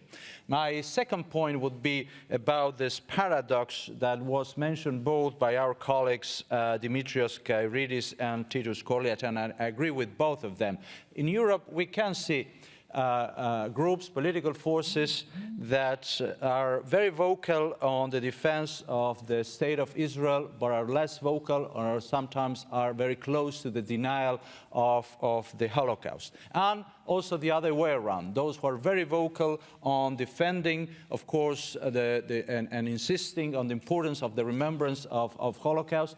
But then when it comes to the security of the state of Israel and the right existence of the state of Israel are less vocal, sometimes even coming to the point of putting that into question. Although, as Titus Korliatian has said, of course, that is not in detriment to the right of the Palestinian people to their own state. But there is, in a way, this kind of paradox sometimes, and I think that this is an opportunity to say that, of course, the message that we should send here is a message, of course, of the importance of the remembrance of the Holocaust, the importance of education of new generations, and of course, a sign and a clear message, of course, of support to the state of Israel for existence and security in peace, together, of course, with the Palestinians who have the right to their own state. In any case, the approach taken by Petra Bayer in this report, I think, is the right one, and I will be more than glad to support it. Thank you, Mr. Stier. And then we continue to Mexico and Mrs. Rosangela Amairana Pena Escalante. The floor is yours. Con su permiso, señora presidenta. Quiero felicitar a la señora Petra Bayer por la elaboración de ese tan importante documento que se pone a consideración de este Pleno relativo a la prevención y combate del antisemitismo en Europa. Flagelo que seguimos presenciando a pesar de las duras lecciones que nos ha dado la historia contemporánea. El antisemitismo debe ser castigado desde sus múltiples enfoques y prácticas, toda vez que se trata de un ataque a los derechos humanos. No solo preocupa el hecho de su incremento en Europa, sino en muchas partes del mundo, incluido en mi país. Considero fundamental el esfuerzo del documento puesto a consideración para que se adopten mayores estrategias y acciones para erradicar el antisemitismo. La lucha contra el antisemitismo sigue siendo una tarea de todos los días. Es un compromiso ineludible rechazar toda manifestación de intolerancia religiosa, incitación al odio, acoso o violencia contra personas, grupos o comunidades basadas en el origen étnico, racial o las creencias religiosas, donde quiera que tengan lugar. Es importante seguir trabajando en la educación por la paz y la salvaguarda de los derechos humanos, enfocado de manera particular en quienes queremos que se base el cambio, que es las niñas, niños, adolescentes y jóvenes, de tal suerte que podamos en el futuro contar con una sociedad respetuosa de la diversidad y del trato igualitario. En la Ciudad de México, por ejemplo, cuando se elaboró su constitución política, se incluyó en el Marco General de Derechos Humanos la prohibición de toda forma de discriminación, incluido el antisemitismo, de manera expresa, a la par de otros motivos equiparables como la xenofobia, la misoginia, la islamofobia, la discriminación racial y formas conexas de intolerancia. En la Cámara de Diputados de México estamos trabajando para que también queden plasmados de manera expresa estas consideraciones dentro de la Constitución General de la República, ya que considero que no solo basta solamente tenerlo dentro de una ley, sino que debe de contar con un soporte constitucional para garantizar que cualquier acto discriminatorio, y en especial el antisemitismo, sea penado con toda esta base jurídica. Del Consejo de Europa hemos aprendido y trabajado adoptando diversas estrategias dentro de nuestro marco jurídico. Este tema, junto con el de la política intercultural, son ejemplo de ello. El documento que pronto será sometido a votación, del que estoy segura será aprobado unánimemente, será la base para que nuestros parlamentos tomen decisiones para reforzar el marco jurídico que conduzca a revertir los efectos que trae consigo el antisemitismo. Es cuanto, señora presidenta. Thank you so much, Mrs. Pena Escalante. And then we continue to Azerbaijan. Mr. Samal Seydo from European Conservatives. The floor is yours, sir. Thank you very much. And first of all, I want to express my gratitude to the rapporteur for this excellent report. Dear friends, it's no secret that attitudes towards the Holocaust and fighting against anti-Semitism are clear indications of civilized and democratic society. Dear colleagues, in the center of Strasbourg, there is a beautiful synagogue. And 20 years of my membership at the Council of Europe, I passed by this beautiful building when I'm coming to this assembly. But unfortunately, I have never seen the door of synagogue open. Not because the synagogue doesn't function, no, because of security reasons. And vice versa, I have seen heavy gun police secured the area. And there is another beautiful synagogue also in the center of the city. In my town, in Baku, I have never seen during my life the door of that synagogue closed. Vice versa, on the entrance, Jewish guy together with Muslim guy are sitting together and playing backgammon and discuss city news and the situation in the world. Why it's happening? How can it's possible? I think here in the assembly we should think that something is going wrong with our major value, with tolerance. We lost the big part of this value. We lost respect from this very essential value. And now within the tolerance, we have only patience. We have only obligations. But without respect, without love, that would be impossible to create harmony in the society. What we should do for that? I think we have the recipe. In order to bring back our major values, in order to fight anti-Semitism, in order to understand the pain of the people who are suffering, we have to be a little bit Jewish, we have to be a little bit Muslim, and we have to be a little bit Christians, in order to combine in our soul all these inspirations and to create harmony in the world. Thank you very much. Thank you so much, Mr. Seydo. And then we continue to Mr. Didier and Monsieur Didier Marie, France and the Socialist Group. Merci Madame la Présidente. Mes chers collègues, je remercie à mon tour notre collègue Petra Bayer qui met en exergue avec beaucoup de justesse le danger que représente aujourd'hui la diffusion accélérée des discours antisémites et la recrudescence inquiétante des actes antisémites. Comme dans de nombreux autres États membres, nous disposons en France d'un arsenal juridique qui vient sanctionner pénalement l'expression publique de propos antisémites. Je fais référence au délit de diffamation ou au délit d'injure avec une connotation antisémite, à la provocation à la haine raciale, dont l'antisémitisme fait partie, ainsi qu'à l'apologie des crimes de guerre ou des crimes contre l'humanité et de leur contestation. Des circonstances aggravantes sont également prévues lorsque les crimes ou les délits sont commis à raison de l'appartenance ou de la non-appartenance, vraie ou supposée, de la victime à une ethnie, une nation, une race ou une religion déterminée. La France, comme d'autres États, s'est également dotée de structures administratives dédiées à la lutte contre le racisme et l'antisémitisme. C'est le rôle de la délégation interministérielle à la lutte contre le racisme, l'antisémitisme et la haine anti-LGBT. On aurait pu penser qu'avec cet arsenal juridique, nous aurions réussi à prévenir et lutter efficacement contre l'antisémitisme. Il n'en est hélas rien. Et je regrette avec force et tristesse la montée des actes antisémites en France comme en Europe en général. Petra Bayer pointe très justement l'importance de la culture comme moyen de lutter contre ce fléau. Je la rejoins. L'école a un rôle premier et essentiel à jouer dans la transmission de notre histoire et de notre mémoire. Mais au-delà, c'est bien une meilleure connaissance et compréhension des religions qui doit être recherchée si l'on veut éviter que des thèses conspirationnistes et des stéréotypes haineux se diffusent dans nos sociétés.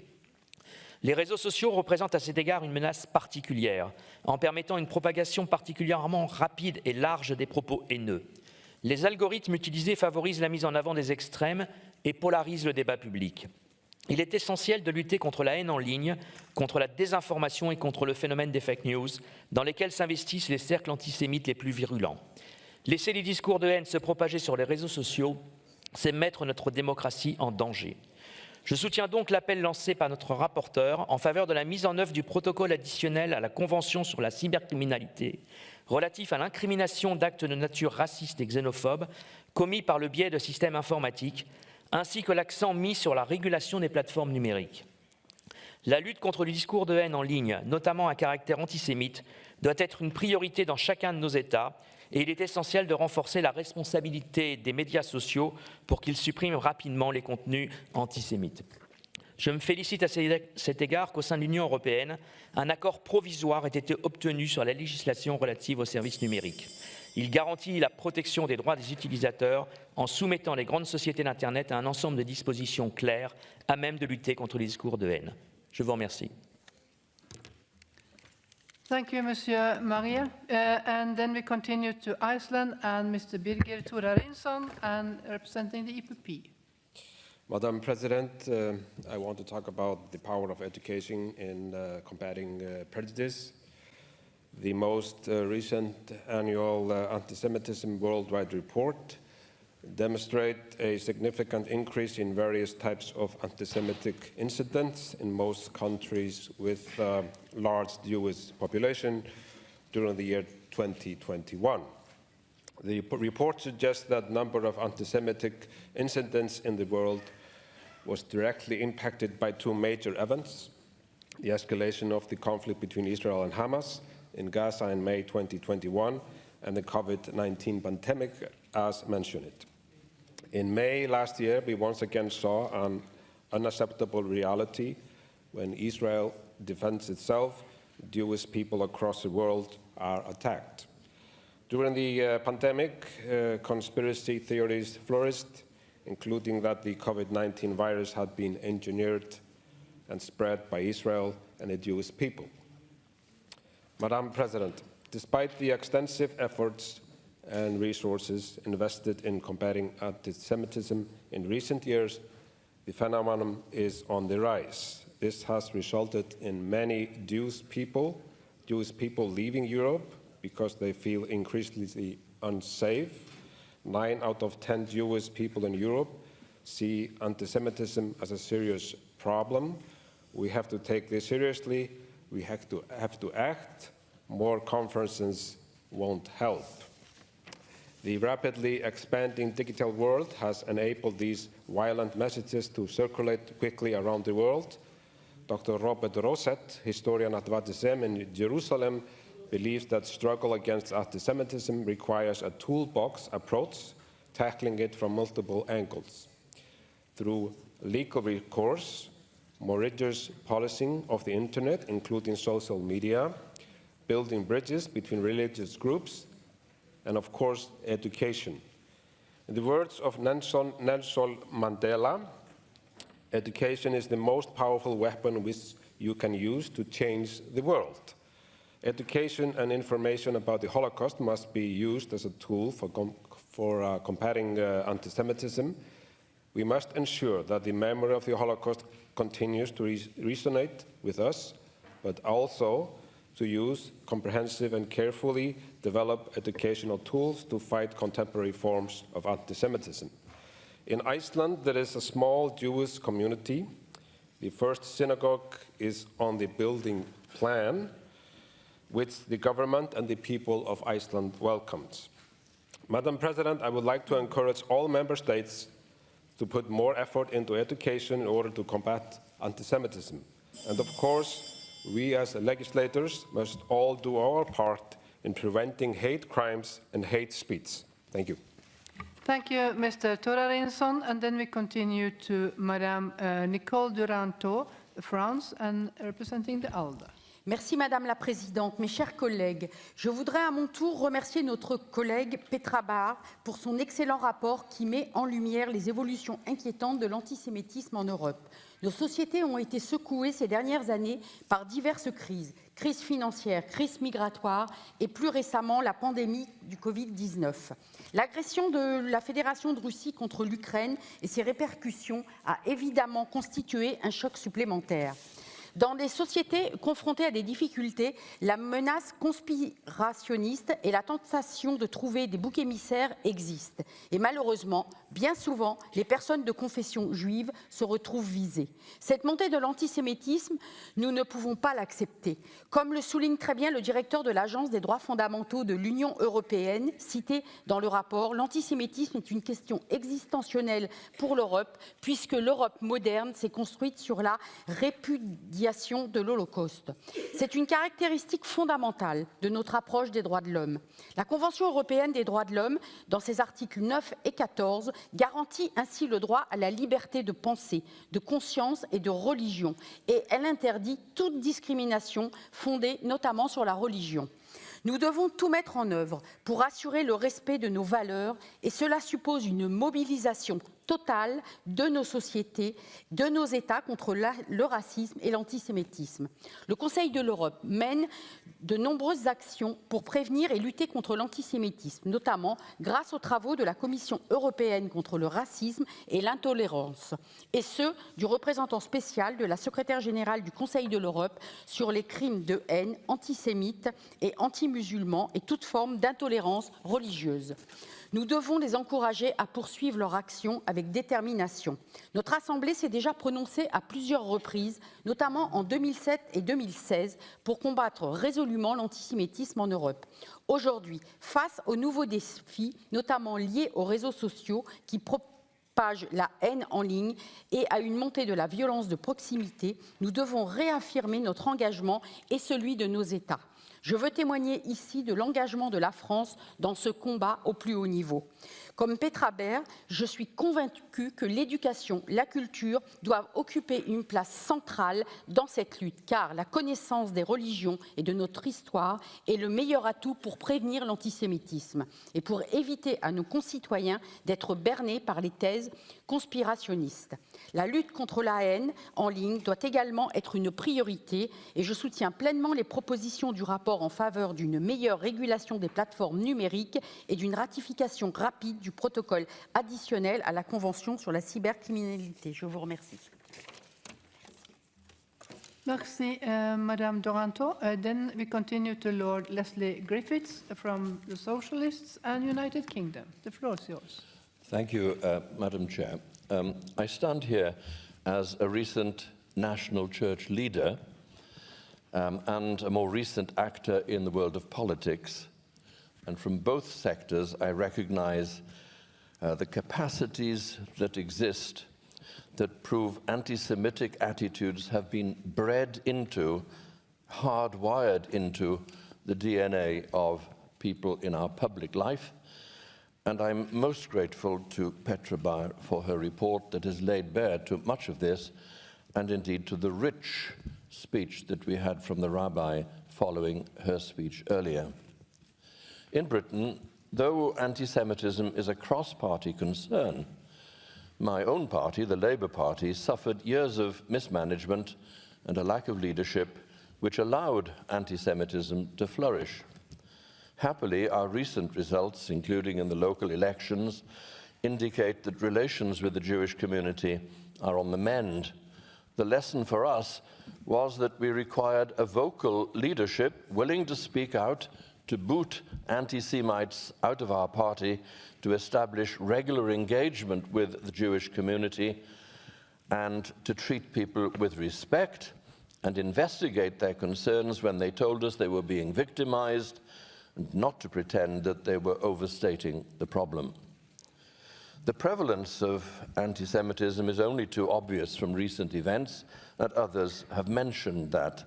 The pandemic and various actions from the war in Ukraine have shown how old tropes can find new life in recent events. And all this points to our need to be vigilant, to tackle anti-Semitism both online and off. Colleagues at home are working to improve proposed legislation to tackle online harms, as we've seen implemented at EU level, and we must hold tech companies to account for their repeated failure to apply their own policies against anti-Semitism where they exist. Abuses of these matters require outspoken condemnation from elected leaders, including, of course, ourselves. Despite recent difficulties in Britain, we believe that we do have good practice to share as we attempt to become, as my colleague Lord Russell said earlier, part of the solution. The all-party parliamentary group against anti-Semitism has run 3 major inquiries, made recommendations now long implemented, which put in place frameworks to address anti-Semitism. We have ensured nearly every parliamentarian has signed up to the IHRA definition of anti-Semitism, and the independent advisor on anti-Semitism, Lord Mann, has worked to see its adoption and implementation across the football, wider sporting, higher education, and other sectors too. But Britain, like other members of the Council of Europe, is, as I say, not immune from anti-Semitism, but colleagues, I among them, will fight it. I'm pleased to have the opportunity to stand here today, and as a member of our Parliament, I will always speak publicly against any manifestation of anti-Semitism drawn to my attention. Thank you. Thank you, Lord Griffiths. Then I call for Monsieur François Calvet from France and EPP. The floor is yours. Madame la Présidente, Madame la rabbine de la Grande Synagogue de Stockholm, mes chers collègues, le rapport de notre collègue Petra Bayer souligne combien la prévention et la lutte contre l'antisémitisme sont un combat continu qu'il faut, hélas, sans cesse mener. Il nous fait part de chiffres alarmants sur l'antisémitisme en Europe. Je ne peux que les corroborer au regard de la situation que nous connaissons en France, où le nombre de faits antisémites a connu une progression importante ces dernières années. D'après une étude de l'IFOP conduite en 2020, 7 Français de confession juive sur 10 disent avoir déjà été victimes d'un acte antisémite. Un rapport sur les actes antireligieux remis au gouvernement souligne notamment le développement de l'antisémitisme de proximité, les victimes étant touchées à l'intérieur de leur foyer, ainsi que la scolarisation d'enfants de confession juive dans les écoles privées par souci de sécurité. Selon les données de Jean-Pierre Aubin, en 15 ans, plus des 2/3 des 100 000 élèves juifs de notre pays auraient ainsi été déscolarisés de l'enseignement public au profit d'établissements privés. On note également une proportion significative d'utilisation d'armes dans les agressions physiques et les menaces à caractère antisémite. Ces chiffres et ces faits alarmants doivent collectivement nous interpeller et nous faire réagir. Rappelons que l'antisémitisme n'est pas une opinion, mais un délit sanctionné pénalement. Pour pouvoir agir de manière adaptée, il faut être en mesure de caractériser le plus précisément possible ce qu'est l'antisémitisme contemporain. Je souscris donc à la proposition de notre collègue lorsqu'elle appelle les États membres à utiliser la définition opérationnelle de l'antisémitisme donnée par l'Alliance internationale pour la mémoire de l'Holocauste. Cette définition, adoptée le 26 mars 2016 par ses 31 États membres, dont la France, précise que l'antisémitisme est une certaine perception des Juifs qui peut se manifester par une haine à leur égard. Les manifestations rhétoriques et physiques de l'antisémitisme visent des individus juifs ou non et ou leurs biens, des institutions communautaires et des lieux de culte. Elle permet notamment de mieux prendre en compte la dimension antisémite de certaines attaques à l'encontre d'Israël, tout en n'empiétant pas sur la liberté d'expression. Se référer à cette définition permet de se doter d'instruments supplémentaires en matière de prévention, d'éducation, de formation, de répression, pour mieux lutter contre l'antisémitisme. Le Sénat français a soutenu cette approche et je ne peux qu'appuyer aujourd'hui la proposition de notre collègue. Nous ne pouvons pas accepter la banalisation de l'antisémitisme. Nous ne pouvons pas accepter les discriminations, les stigmatisations, les violences à l'encontre des personnes de confession juive, pas plus d'ailleurs qu'à l'égard des personnes d'autres confessions. Je forme le vœu que ce débat contribue à inciter l'ensemble des États membres de notre organisation à agir résolument contre l'antisémitisme. Merci, Monsieur Calvet. Then I give the floor to Sir Edward Lee, United Kingdom and European Conservatives. The floor is yours, sir.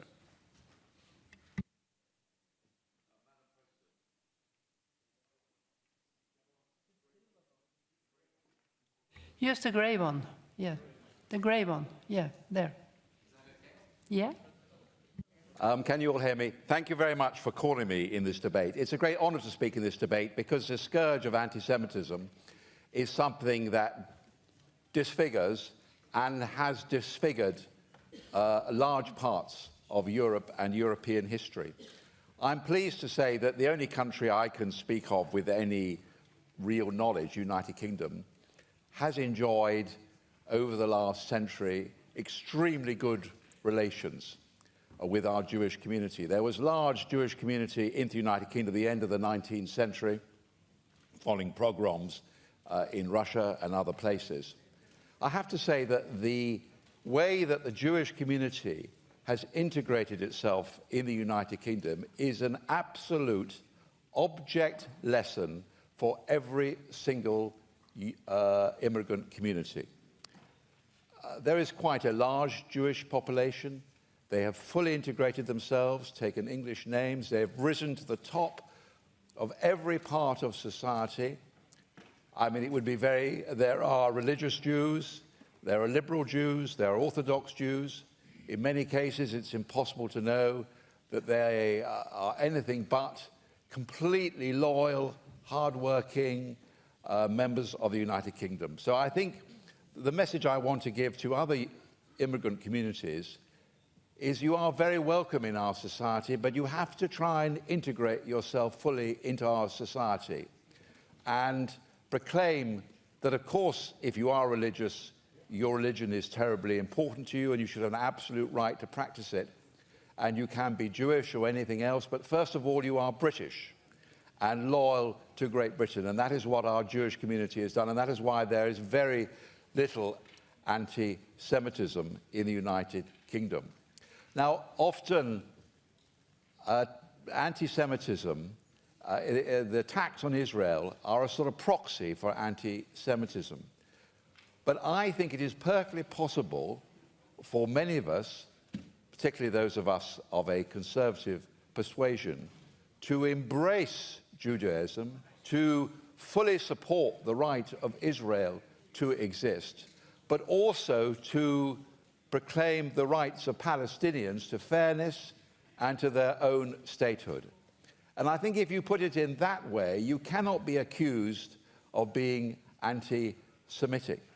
So the 2 points I want to make is, one, let us embrace our Jewish community, let us recognize them, not just tolerate them, but love them as the source of our Judeo-Christian heritage, and let us support the right of Israel to exist and also the rights of Palestinians. Thank you.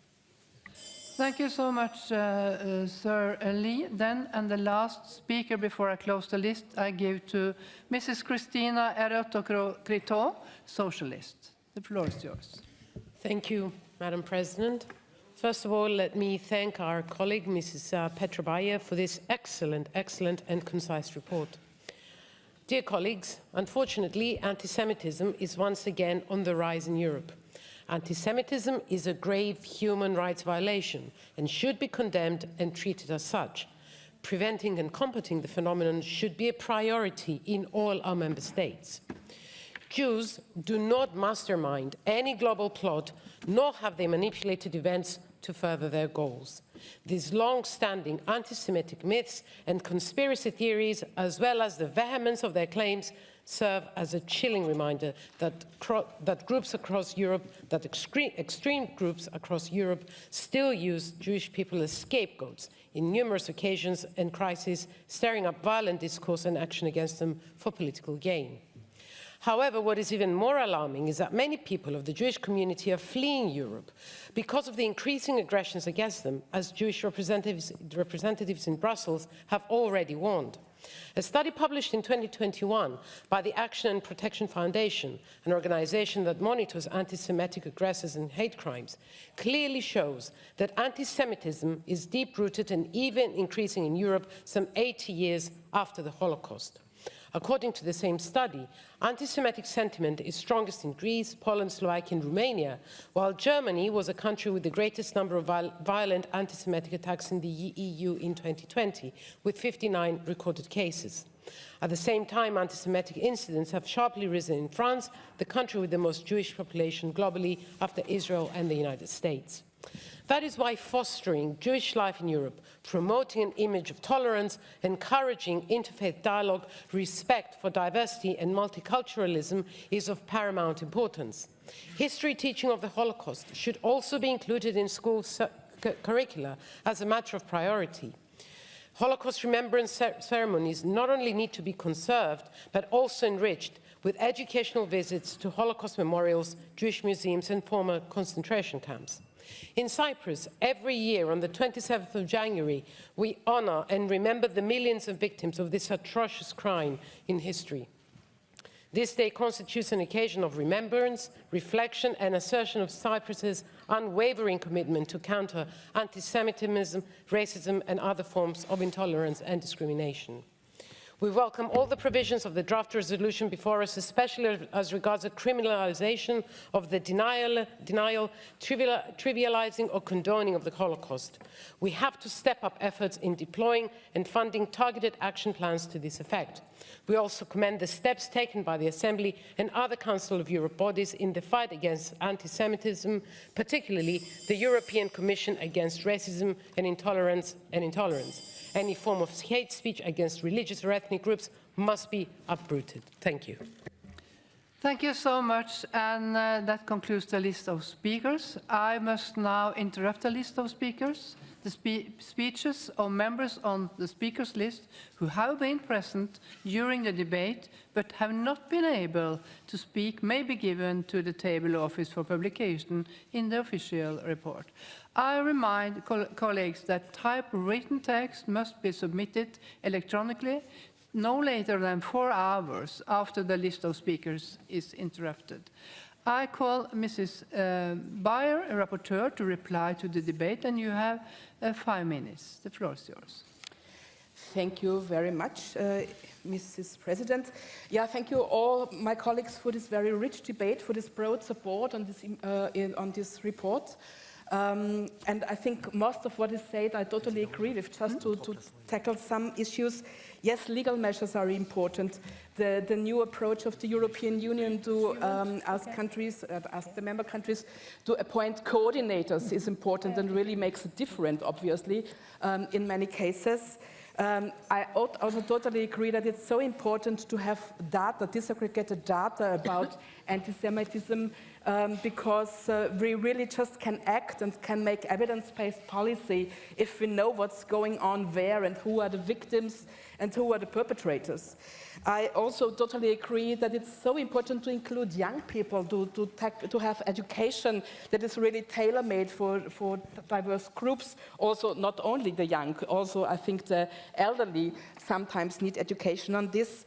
I agree that a holistic strategy to promote human rights and with that combat racism, anti-Semitism, intolerance in general is important. Yes, education about Holocaust is important, but it's, as we also heard, also the educated ones can be anti-Semites. And it's important also to have this in mind, that it's not always the only possibility how to fight it. And yes, I also very much regret that we didn't have much success since our last time in 2018, I think, that we had the last report on this issue here. So it's really a disaster that we still have to tackle this issue, and I'm afraid we will have to come back to this topic once more, because I'm not totally convinced that we will overcome anti-Semitism in the next few years. As the question of the definition was stressed sometimes, it was not by accident that I used the International Holocaust Remembrance Alliance working definition on anti-Semitism and not any others. There exists a variety of other definitions as well. I raised this issue in some of the talks I had with experts on combating anti-Semitism, and they unanimously said, yes, it makes sense to use one definition only and to use this definition that is used by so many other countries, by so many other important multilateral international bodies. For me, the Jerusalem Declaration is too narrow. 10 out of the 15 points it mentions only refer to the conflict between Israel and Palestine. But I think that our struggle against anti-Semitism is a global one and much broader than only have a focus on the Middle East conflict. And the IRA definition indeed is much broader. It's not only signed by scholars, it's also really used by states. And yes, it's not a legal tool, it's a working definition that gives you guidance what to categorize as anti-Semitism and what not. And I'm not afraid that any individuals or NGOs could be blamed to be anti-Semitic if they are not then criticizing Israel. You can criticize Israel. It's just the question how you do it, what language you use. So I'm quite confident that with the IRA definition we can do whatever is needed to do. And I really would like to distinguish between the debate on the Middle East conflict, and we have to have a stand on that, right? And the anti-Semitism that we are fighting globally, and that isn't bound to the Middle East conflict only. To finish, this never again, which we also hear today very often, is not to commemorate the dead victims of the Shoah and at the same time ignore hostility towards Jews alive. Never again must be understood as a future imperative to fight anti-Semitism, to do that always and everywhere. And I hope that we will win the fight all together in our lifetimes. That really would be a great success. Thank you very much. Thank you, Mrs. Beyer. Does Mr. Ben-Shika, Vice Chair of the committee, do you wish to speak? Yes, then you have 3 minutes. The floor is yours.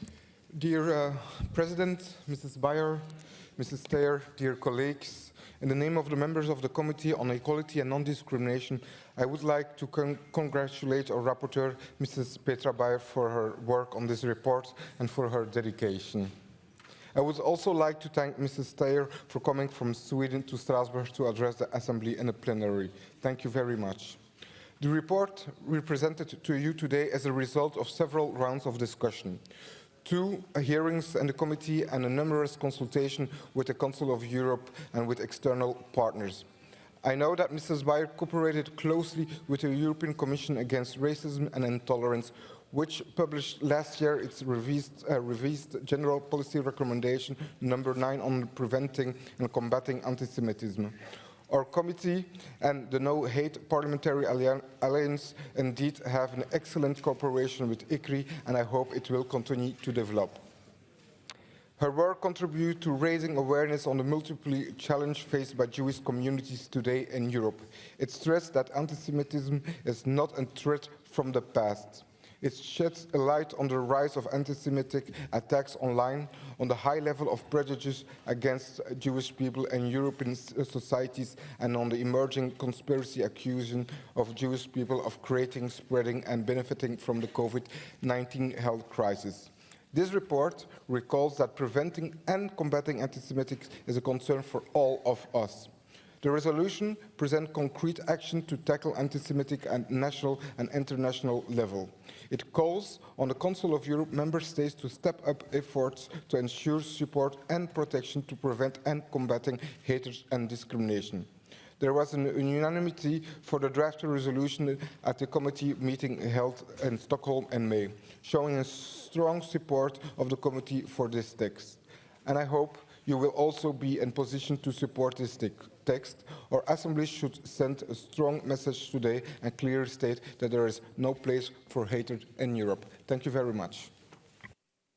Thank you, Mr. Chica. The debate is closed. And the Committee on Equality and Non-Discrimination has presented a draft resolution 15/539, to which one amendment has been tabled. I remind you that speeches on amendments are limited to 30 seconds. Who wishes to speak to support Amendment 1? Monsieur Lacroix, the floor is yours. Merci beaucoup, Madame la Présidente. Donc, l'amendement proposé vise à compléter la définition de l'IHRA qui date de 2016 par la déclaration de Jérusalem qui date de 2020. Définissant plus précisément l'antisémitisme, la déclaration de Jérusalem permet de mieux déterminer les actes antisémites, elle protège mieux les individus juifs et assure le respect de la liberté d'expression dans le cadre d'une critique loyale de l'État d'Israël, de son gouvernement, et garantit d'autre part la défense des droits du peuple palestinien et la paix en Moyen-Orient. Thank you. Does anyone wish to speak against the amendment? Monsieur Colai? Mr. Colletan, the floor is yours. Yes, Madam President. Colleagues, I propose to reject this amendment, and by that to support the position expressed by our rapporteur and as expressed also in the draft report. As I already explained, the rapporteur makes correctly the reference to the first ever definition. It's a working definition adopted after long years of negotiations between the states and governments within the International Holocaust Remembrance, as supported as by UN Secretary General and by ECRI with a very good guideline. So rejecting the amendment. Thank you. Thank you, Mr. Colletan. What is the opinion of the committee on the amendment? The committee is against. Thank you. I shall now put the amendment to the vote. The vote is open.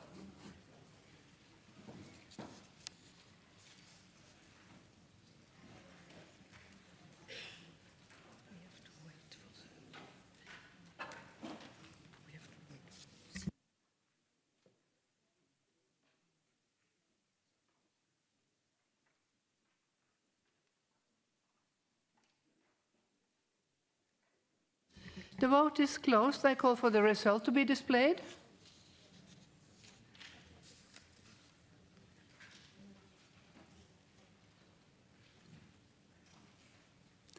And the amendment is rejected.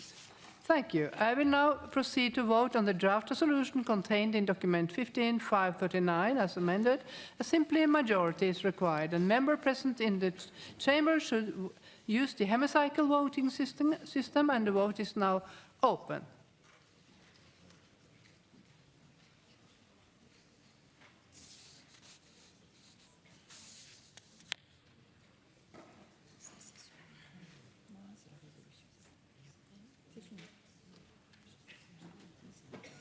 And the vote is closed. I call for the result to be displayed.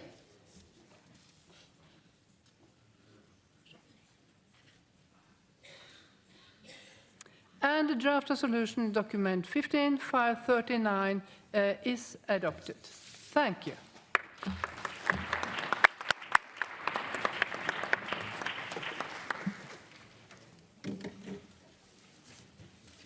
Thank you so much, Inga. It's good. You take care of the celebrity. Sure.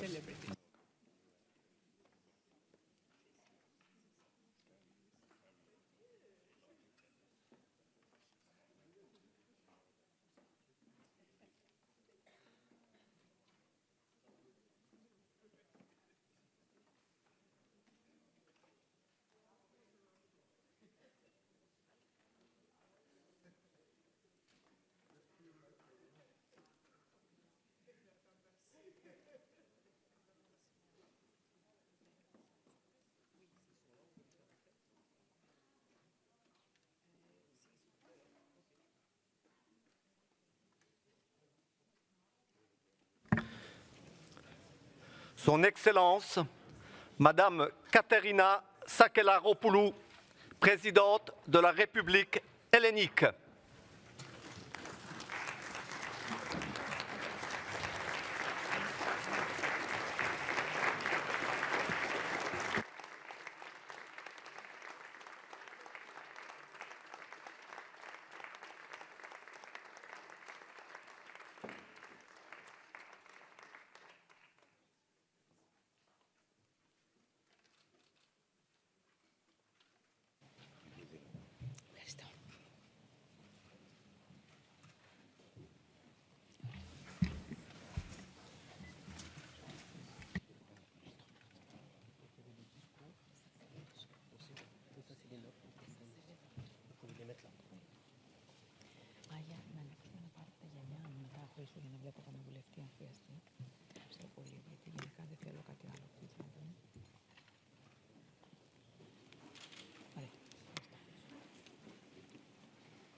Ladies and gentlemen, dear colleagues, may I now welcome to this chamber Her Excellency, Madam Katerina Sakellaropoulou, the President of the Hellenic Republic.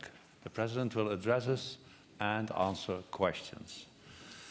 Dear Madam President, you are sitting there, I'm sitting here. You are as tall as my Secretary General, but we can communicate in this way. Welcome to our hemicycle, which I like to call an agora of Europe, where dialogue and diplomacy flourish, taking inspiration from the ecclesia in ancient Greece. Although, Madam President, bearing in mind that women did not really participate then in Greek democracy. In this respect, times have changed for the better. The Greek parliamentary delegation now has to date 5 female members and a female president, Madam Dora Bakouyanis. The Secretary General of the Council of Europe is a woman, and the Secretary General of the Assembly is also a woman, and by the way, a Greek woman. And you, Madam President, you are the first female president of the Hellenic Republic. You're also praised that you managed to remain very down to earth even after being called to the high office of President of the Hellenic Republic. You show real interest in refugees, in members of the Roma community, in homeless and neglected people. You visit also the small islands of your great country, where only a few residents are left and sometimes feel a bit forgotten. You speak out against abuse of women and homophobia and other forms of discrimination. You are known, Madam President, for your great passion for art and culture. And you communicate, yes, via speeches and articles in newspapers and academic magazines, but also via podcasts and other modern means of technology. Therefore, you are also seen as a very modern president.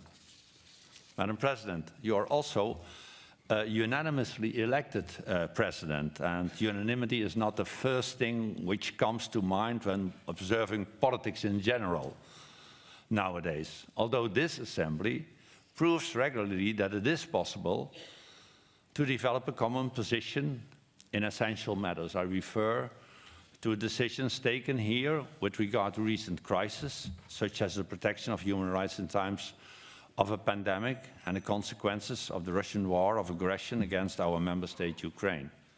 Also with regard to proposals to define the right to a healthy environment as a fundamental human right, we reached a consensus in this hemicycle. And then, Madam President, this assembly indeed functions as an agora, not as an arena. Your country, Madam President, Greece, is one of Europe's oldest. Your history has taught important lessons to the whole of Europe. Your country is also one of Europe's most challenged ones. The financial crisis has hit hard your citizens, and the migration flows often land at your shores. The pandemic was very difficult to you and your citizens. And the Eastern Mediterranean offers great opportunities, but is also full of tension and dangers. And the war in Ukraine is nearby, especially in Greece.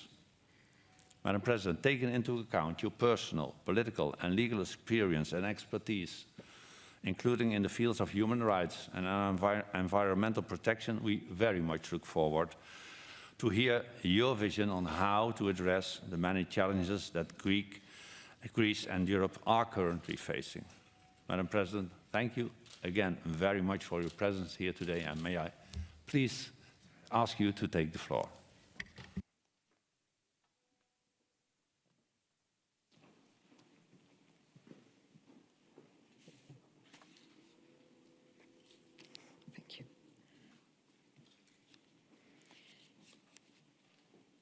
Κύριε Πρόεδρε της Κοινοβουλευτικής Συνέλευσης, κυρία Γενική Γραμματέα του Συμβουλίου της Ευρώπης, κυρίες και κύριοι βουλευτές, κυρίες και κύριοι πρέσβεις, κυρίες και κύριοι, σας ευχαριστώ θερμά για την τιμή και την υποδοχή που μου επιφυλάξατε στον ιστορικό θεσμό της Κοινοβουλευτικής Συνέλευσης του Συμβουλίου της Ευρώπης. Ένα θεσμό που ιδρύθηκε στα ερείπια του πολέμου, με το όραμα της Ευρωπαϊκής Ενότητας για την προάσπιση της δημοκρατίας, των ανθρωπίνων δικαιωμάτων και του κράτους δικαίου. Με έδρα το Στρασβούργο, μια πόλη σύμβολο που ενσαρκώνει την αστήρευτη ανθρώπινη επιθυμία για ειρήνη και δικαιοσύνη. Στην αίθουσα και τους διαδρόμους της συνέλευσης αντικρίζει ο επισκέπτης σε όλο του το μεγαλείο το εγχείρημα και το στίχημα της ευρωπαϊκής συνύπαρξης. Έρχεται σε επαφή το βλέμμα και το συναίσθημα με τον πλουραλισμό της αντιπροσώπευσης, τις πολιτικές και πολιτισμικές αποχρώσεις των λαών, τις θεμελιώδεις αρχές της κοινής μας πορείας, την ελπίδα και την πίστη στον ευρωπαϊκό μας Δήμο. Για την Ελλάδα, ο δημοκρατικός συμβολισμός της συνέλευσης, αυτής της αγοράς των ιδεών, αποτυπώνει το ανεξίτηλο σημείο της πολιτικής της ταυτότητας. Ανάγεται στην οικουμενική πνευματική της παράδοση και παρακαταθήκη, στην αρχαία της κληρονομιά που ταξίδεψε μέχρι την νεωτερικότητα και φωτίζει τον πολιτικό μας βίο. Η ελευθερία των αρχαίων, με την αξία της συμμετοχής και της ιδιότητας του πολίτη, του φρόνιμου και ενάρετου υποκειμένου που τηρεί το δημόσιο συμφέρον, συναρθρώθηκε αναπόσπαστα με την ελευθερία των μοντέρνων, την ανάδυση της μοναδικότητας του προσώπου και της ιδιωτικότητάς του. Έτσι συγκροτήθηκε και καταξιώθηκε ο σύγχρονος τρόπος ζωής, καθώς και η φιλελεύθερη δημοκρατία, όσο αξεπέραστος ορίζοντάς του. Οι δεσμοί της Ελλάδας με την Ευρώπη έχουν μεγάλο βάθος, ήδη από τη γέννηση του ελληνικού κράτους και την επίδραση των ιδεών του διαφωτισμού στους εξεγερμένους Έλληνες. Στην Επανάσταση του 1821, ο ελληνικός προνεωτερικός κοινοτισμός συνάντησε την καθολικότητα του ευρωπαϊκού ανθρωπισμού και τις πολιτικές και συνταγματικές του προϋποθέσεις, τη λαϊκή κυριαρχία και την αντιπροσώπευση, τη διάκριση των εξουσιών και τα δικαιώματα. Στην Ελλάδα του 19ου αιώνα, οι ευρωπαϊκές δυνάμεις αναγνώρισαν τις πνευματικές καταβολές τους και στην Ευρώπη οι Έλληνες το πρότυπο και το στήριγμα για την κυριαρχία τους. Σε όλη τη διάρκεια της νεότερης ιστορίας της, η χώρα μου παρέμεινε προσιλωμένη στην ευρωπαϊκή της ταυτότητα και πορεία, παίρνοντας σταθερά θέση στη σωστή πλευρά της ιστορίας. Στη σκοτεινή επταετία της δικτατορίας στην Ελλάδα, το Συμβούλιο της Ευρώπης έδωσε βήμα και φωνή στους διωκόμενους από τη στρατιωτική χούντα, στρέφοντας την προσοχή της κοινής γνώμης στους πολιτικούς κρατουμένους και τα θύματα των βασανιστήριων. Η αποπομπή το 1969 της Ελλάδας από το Συμβούλιο συνέβαλε καθοριστικά στην απονομιμοποίηση των συνταγματαρχών και την ενίσχυση του αγώνα για τη δημοκρατία. Για πρώτη φορά, ένα κράτος μέλος του Συμβουλίου αποβλήθηκε λόγω συστηματικής παραβίασης των ανθρωπίνων δικαιωμάτων από το αντιδημοκρατικό του καθεστώς.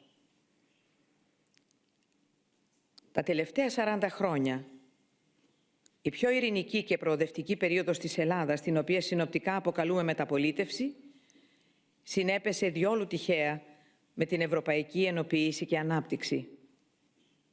Οι Έλληνες οφείλουν πολλά στην Ευρώπη. Την οικονομική τους άνοδο και την κινητικότητα, τα ταξίδια και τις σπουδές, την ασφάλεια και τη σταθερότητα στην πολύπαθη περιοχή των Βαλκανίων και της Ανατολικής Μεσογείου. Και παρά τις εντάσεις, ιδίως κατά την πρόσφατη οικονομική κρίση, όταν μαζί με την πολύτιμη αρρωγή της, η Ευρώπη επέδειξε σε ορισμένες περιστάσεις υπέρμετρη κατά κοινή πλέον ομολογία σκληρότητα απέναντι στην Ελλάδα, ουδέποτε εξέπνευσε η υπαρξιακή πεποίθηση ότι η Ελλάδα είναι πιο ισχυρή μέσα στην Ευρώπη, ότι στη μεγάλη ευρωπαϊκή οικογένεια βρίσκεται η θέση της.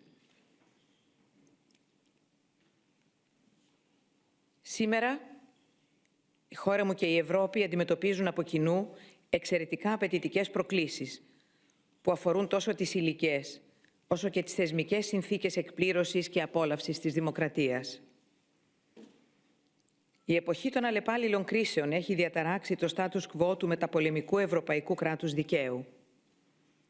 Μια νέα κανονικότητα, αυτή της επίπονης προσαρμογής των ευρωπαϊκών λαών στις απότομες και ριζικές μεταλλάξεις μιας παγκοσμιοποιημένης και αντιφατικής κοινωνίας, εμπεδώνεται και απαιτεί επώδυνες αποφάσεις, διεθνή συντονισμό και εγρήγορση και το σημαντικότερο, πολιτική ενότητα και στοχοθεσία.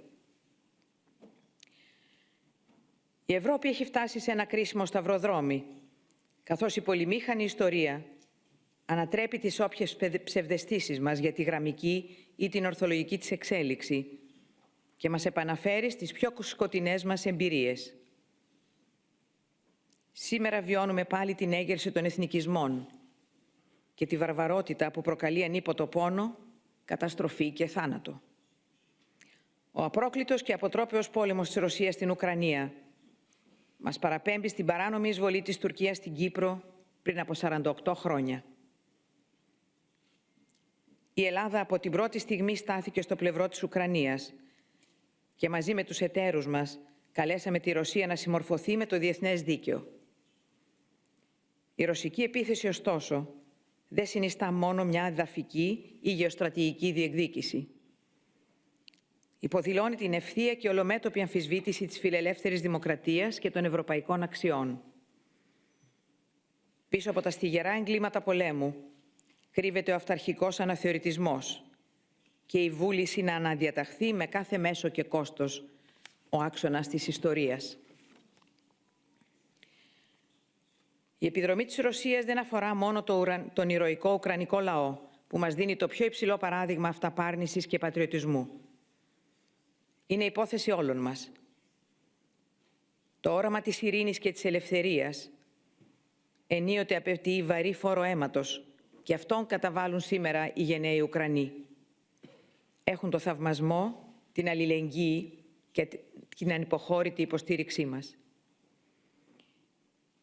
Η απόφαση που υιοθετήθηκε ομόφωνα από τη Συνέλευση κατά τη διάρκεια της έκτακτης συνόδου της Ολομέλειας τον περασμένο Μάρτιο και η μετέπειτα απόφαση της Επιτροπής Υπουργών για την αποβολή της Ρωσίας από το Συμβούλιο της Ευρώπης έστειλαν ένα ηχηρό μήνυμα ενότητας και σύμπνοιας μεταξύ των οργάνων του Συμβουλίου της Ευρώπης. Παραμένει εν τούτης ένα πλήγμα στο μέτρο κατά το οποίο στερεί τους Ρώσους πολίτες από τη δυνατότητα προσφυγής στο Ευρωπαϊκό Δικαστήριο Ανθρωπίνων Δικαιωμάτων για να προστατευθούν απέναντι στην ίδια την κυβέρνησή τους. Είναι απαραίτητη η ενδυνάμωση του ρόλου του Συμβουλίου ως προς τη διατήρηση της πολυμέρειας στην Ήπειρο, σύμφωνα με το Διεθνές Δίκαιο και τον Χάρτη των Ηνωμένων Εθνών, σε συνεργασία με την Ευρωπαϊκή Ένωση, τα Ηνωμένα Έθνη και τον Οργανισμό για την Ασφάλεια και Συνεργασία στην Ευρώπη.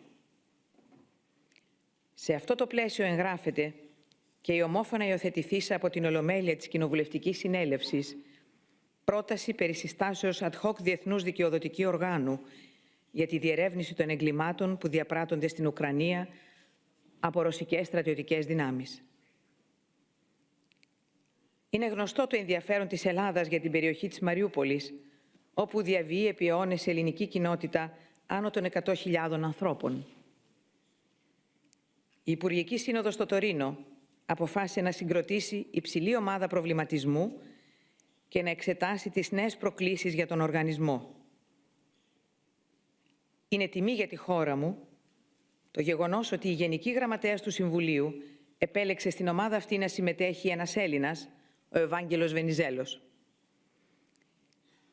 Η Ελλάδα υποστηρίζει την πρόταση για τη σύγκληση 4ης Συνόδου Κορυφής για το μέλλον του Συμβουλίου της Ευρώπης, υπό την προϋπόθεση της καλής προετοιμασίας της και των σαφών στόχων της, προκειμένου να στεφθεί από επιτυχία. Η Ευρώπη παραμένει μια εμβημερούσα περιοχή του πλανήτη, προσανατολισμένη στην ποιότητα ζωής και τη διεύρυνση των ατομικών και κοινωνικών δικαιωμάτων. Παρά τα αυτά, μετά το κύμα εκδημοκρατισμού στη δεκαετία του 90, οι φιλελεύθερες δημοκρατίες στον κόσμο βρίσκονται σε τροχιά αποδυνάμωσης. Το 2022, για πρώτη φορά μετά το 2004, καταγράφηκαν λιγότερες δημοκρατίες από ό,τι απολυταρχικά καθεστώτα. Στις ανελεύθερες δημοκρατίες, τα αντίβαρα του κράτους δικαίου υποχωρούν και η βούληση της πλειοψηφίας λειτουργεί καταπιεστικά για τις μειοψηφίες, στο όνομα μιας δήθεν χαρισματικής άσκησης της εξουσίας. Η ομοιογενής πρόσληψη της έννοιας του λαού, την οποία συμπληρώνει η διχαστική λαϊκιστική διάκριση εχθρών και φύλων, είναι αντίθετη στο κεκτημένο της συνταγματικής δημοκρατίας. Η ελευθερία του τύπου και η προστασία των δημοσιογράφων από αθέμητες διώξεις, καθώς και η ανεξαρτησία της δικαιοσύνης, απασχολούν έντονα τα όργανα του Συμβουλίου της Ευρώπης, ιδιαίτερα σε χώρες με ισχνή δικαιοκρατική παράδοση. Η δημοκρατία δεν περιορίζεται στην περιοδική διεξαγωγή ελεύθερων εκλογών, δίχως να γίνονται σεβαστές οι ελευθερίες, όπως αυτές της έκφρασης και της συνάθρησης. Ούτε από την άλλη νοείται η απόλαυση των ατομικών και κοινωνικών δικαιωμάτων χωρίς τη λαϊκή κυριαρχία και τη δημοκρατική αρχή. Το κράτος δικαίου και η δημοκρατία πρέπει να τελούν σε ενότητα, όχι σε αντινομία. Ακόμη και στις πιο ώριμες ευρωπαϊκές δημοκρατίες, οι διαιρέσεις και οι αντιθέσεις είναι ευδιάκριτες και ενισχύουν διαλυτικές τάσεις μέσα στην Ένωση. Η οικονομική κρίση, η οποία ξέσπασε στα τέλη της πρώτης δεκαετίας του 21ου αιώνα ως τραπεζική και δημοσιονομική, παίρνει σήμερα τη μορφή ενός οξύτατου ενεργειακού προβλήματος, με οριζόντιες επιπτώσεις. Τα μεσαία και χαμηλότερα στρώματα εκτίθενται σε υψηλό κοινωνικό και επαγγελματικό ανταγωνισμό και χάνουν σε αγοραστική δύναμη. Οι νέοι πρέπει να προσπαθήσουν πολύ περισσότερο από τους γονείς τους για να εκπληρώσουν το δικό τους σχέδιο ζωής. Η έλλειψη ενεργειακών πόρων και τροφίμων, όπως και η ακρίβεια των αγαθών σε συνθήκες πληθωρισμού, σε συνδυασμό με την οικονομική επισφάλεια και τις αυξανόμενες ανισότητες, υπογραμμίζουν την ανάγκη για πρόσθετα και ευέλικτα χρηματοδοτικά εργαλεία, σε συνέχεια της δυσμενούς για την παγκόσμια οικονομία τριετίας της πανδημίας. Συνεπώς, ιδιαίτερα κρίσιμη αποβαίνει η διαφύλαξη της κανονιστικότητας και της αποτελεσματικής εφαρμογής των κοινωνικών δικαιωμάτων. Είναι εξαιρετικά σημαντική η πρόοδος που έχει συντελεστεί στο Συμβούλιο της Ευρώπης σε ό,τι αφορά τη βελτίωση του συστήματος του Ευρωπαϊκού Κοινωνικού Χάρτη. Και είναι προσδοκία όλων μας η λειτουργία ενός ανανεωμένου και περισσότερο αποτελεσματικού συστήματος παρακολούθησης, το οποίο θα ενισχύσει την εφαρμογή του Κοινωνικού Χάρτη και του συστήματος κοινωνικών δικαιωμάτων στα κράτη-μέλη, ιδίως σε περιόδους κρίσης. Το κοινωνικό κράτος ανανεώνεται στο ψηφιακό τρίπτυχο εργασίας, υγείας, παιδείας, με την όθηση της τηλεργασίας, της βιογενετικής, της τεχνητής νοημοσύνης και της τηλεκπαίδευσης. Το Συμβούλιο της Ευρώπης έχει επιτελέσει σημαντικό έργο στον τομέα της τεχνητής νοημοσύνης και αναμένεται το αποτέλεσμα των εργασιών της νέας ομώνυμης επιτροπής, στην οποία η Ελλάδα θα συμμετάσχει ενεργά, με στόχο την κατάρτιση κατάλληλου νομικού πλαισίου για την ανάπτυξη, το σχεδιασμό και την εφαρμογή της στη βάση των αρχών του Συμβουλίου. Την ίδια στιγμή, οι πολλαπλές κρίσεις επηρεάζουν σε μεγάλο βαθμό και το μέτωπο της κλιματικής αλλαγής. Είναι τετριμένη η διαπίστωση ότι δεν υπάρχει πλέον χρόνος για την περιβαλλοντική μας αφύπνιση. Το στόχο της κλιματικής ουδετερότητας μέχρι το 2050 και της πλήρους μετάβασης με γνώμονα την κλιματική δικαιοσύνη σε ανανεώσιμες και φιλικές προς το περιβάλλον πηγές ενέργειας υπονομεύει η προσωρινή επιστροφή σε παραδοσιακές μορφές. Είναι όμως πολλές και δυνατές οι φωνές που εύλογα μας προειδοποιούν ότι ο πόλεμος στην Ουκρανία δεν πρέπει τελικά να καταστεί πρόσχημα για την επιβράδυνση της πράσινης μετάβασης, αλλά να συντελέσει αντίθετα στην επιτάχυνσή της. Σε οδηγό για την καταπολέμηση της κλιματικής κρίσης αναδεικνύεται η νομολογία του Ευρωπαϊκού Δικαστηρίου Δικαιωμάτων του Ανθρώπου και τα κατοχυρωμένα από την Ευρωπαϊκή Επιτροπή Κοινωνικών Δικαιωμάτων πρότυπα. Οι πολιτικές της καθαρής και αεφόρου ανάπτυξης δεν εγγυώνται μόνο τη βιωσιμότητα του πλανήτη μας, αλλά και την άειλη διάσταση της καθημερινότητάς μας, τη μορφή ζωής του πολιτισμού μας. Στις σύγχρονες κοινωνίες της διακινδύνευσης, η αρχή της προλήψεως διαστέλλεται και αποκτά πολύ μεγαλύτερη σημασία από την κατασταλτική δράση του κράτους. Η διαχείριση της κλιματικής αλλαγής πρέπει να αποτελέσει ευκαιρία διεθνούς συνεργασίας και πλανητικής ευαισθησίας, να κομίσει με άλλα λόγια το μήνυμα της ελπίδας και της υπευθυνότητας απέναντι στους εαυτούς μας και τις επόμενες γενιές. Στην ίδια κατεύθυνση συνηγορεί και η οδυνηρή εμπειρία της πανδημίας, που βρήκε στις αρχές της πολλά ευρωπαϊκά κράτη απροετοίμαστα. Στις προτεραιότητες και δράσεις της πρόσφατης ελληνικής προεδρίας του Συμβουλίου της Ευρώπης αναδείχθηκε η προστασία της ανθρώπινης ζωής και της δημόσιας υγείας σε συνθήκες πανδημίας και η αποτελεσματική διαχείριση της υγειονομικής κρίσης με πλήρη σεβασμό προς τα ανθρώπινα δικαιώματα και τις αρχές δημοκρατίας και κράτους δικαίου, όπως τονίστηκε στη διακήρυξη των Αθηνών. Η COVID-19 δεν έθεσε σε δοκιμασία μόνο τη δημόσια υγεία, αλλά και την ίδια την ασφάλεια και την κοινωνική συνοχή. Καθώς οι περιορισμοί στις ελευθερίες άγγιξαν όλες σχεδόν τις εκφάνσεις της καθημερινότητάς μας. Η υψηλή μεταδοτικότητα και θνητότητα του κορονοϊού είχε βαρύτατο κόστος σε ανθρώπινες ζωές και παρέλυσε τον κοινωνικό, οικονομικό και επαγγελματικό ιστό. Οφείλουμε ευγνωμοσύνη στην επιστήμη που μας χάρισε το εμβόλιο και μας επέτρεψε να ανακτήσουμε τη ζωή μας. Το ίδιο και στο ιατρικό και νοσηλευτικό προσωπικό, που έδωσε και δίνει ακόμη αγώνα ηρωικό και ακατάπαυστο σε συνθήκες αντίξωες και διαχειρίστηκε τον ανθρώπινο πόνο. Η πανδημία μας δίδαξε την αξία της αλληλεγγύης και της ενσυναίσθησης, τη σημασία που έχει η ηθική της φροντίδας και της έγνοιας για τον πλησίον. Τα δικαιώματα τελούν σε καθεστώς έντονης πίεσης και τα όργανα του Συμβουλίου της Ευρώπης αναζητούν την εύλογη ισορροπία ανάμεσα στην προάσπισή τους και το γενικό συμφέρον. Στο κοινωνικό υπόβαθρο αναδεικνύονται νέα πεδία έντασης με αντικείμενο την πολιτισμική και θρησκευτική εταιρότητα. Δεν νοείται στο όνομα δήθεν της ελευθερίας της έκφρασης να επιτρέπεται ο αντισημιτικός λόγος και η προσβλητική άρνηση του ολοκαυτώματος. Ο σεβασμός της θρησκευτικής ελευθερίας δεν μπορεί να εξοραίσει ή να ανεχθεί το μυσαλλόδοξο λόγο, οι αναχρονιστικές πρακτικές που παραβιάζουν την ανθρώπινη αξιοπρέπεια και την ισότητα των φύλων. Το κίνημα MeToo γιγαντώθηκε τα τελευταία χρόνια και ανέδειξε, με αφορμή και το κλειστοφοβικό σύμπαν της πανδημίας, τη σκληρή πραγματικότητα για τις γυναίκες, την ενδοοικογενειακή βία και την έμεση ή άμεση καταπίεσή τους σε χώρους ανταγωνιστικούς.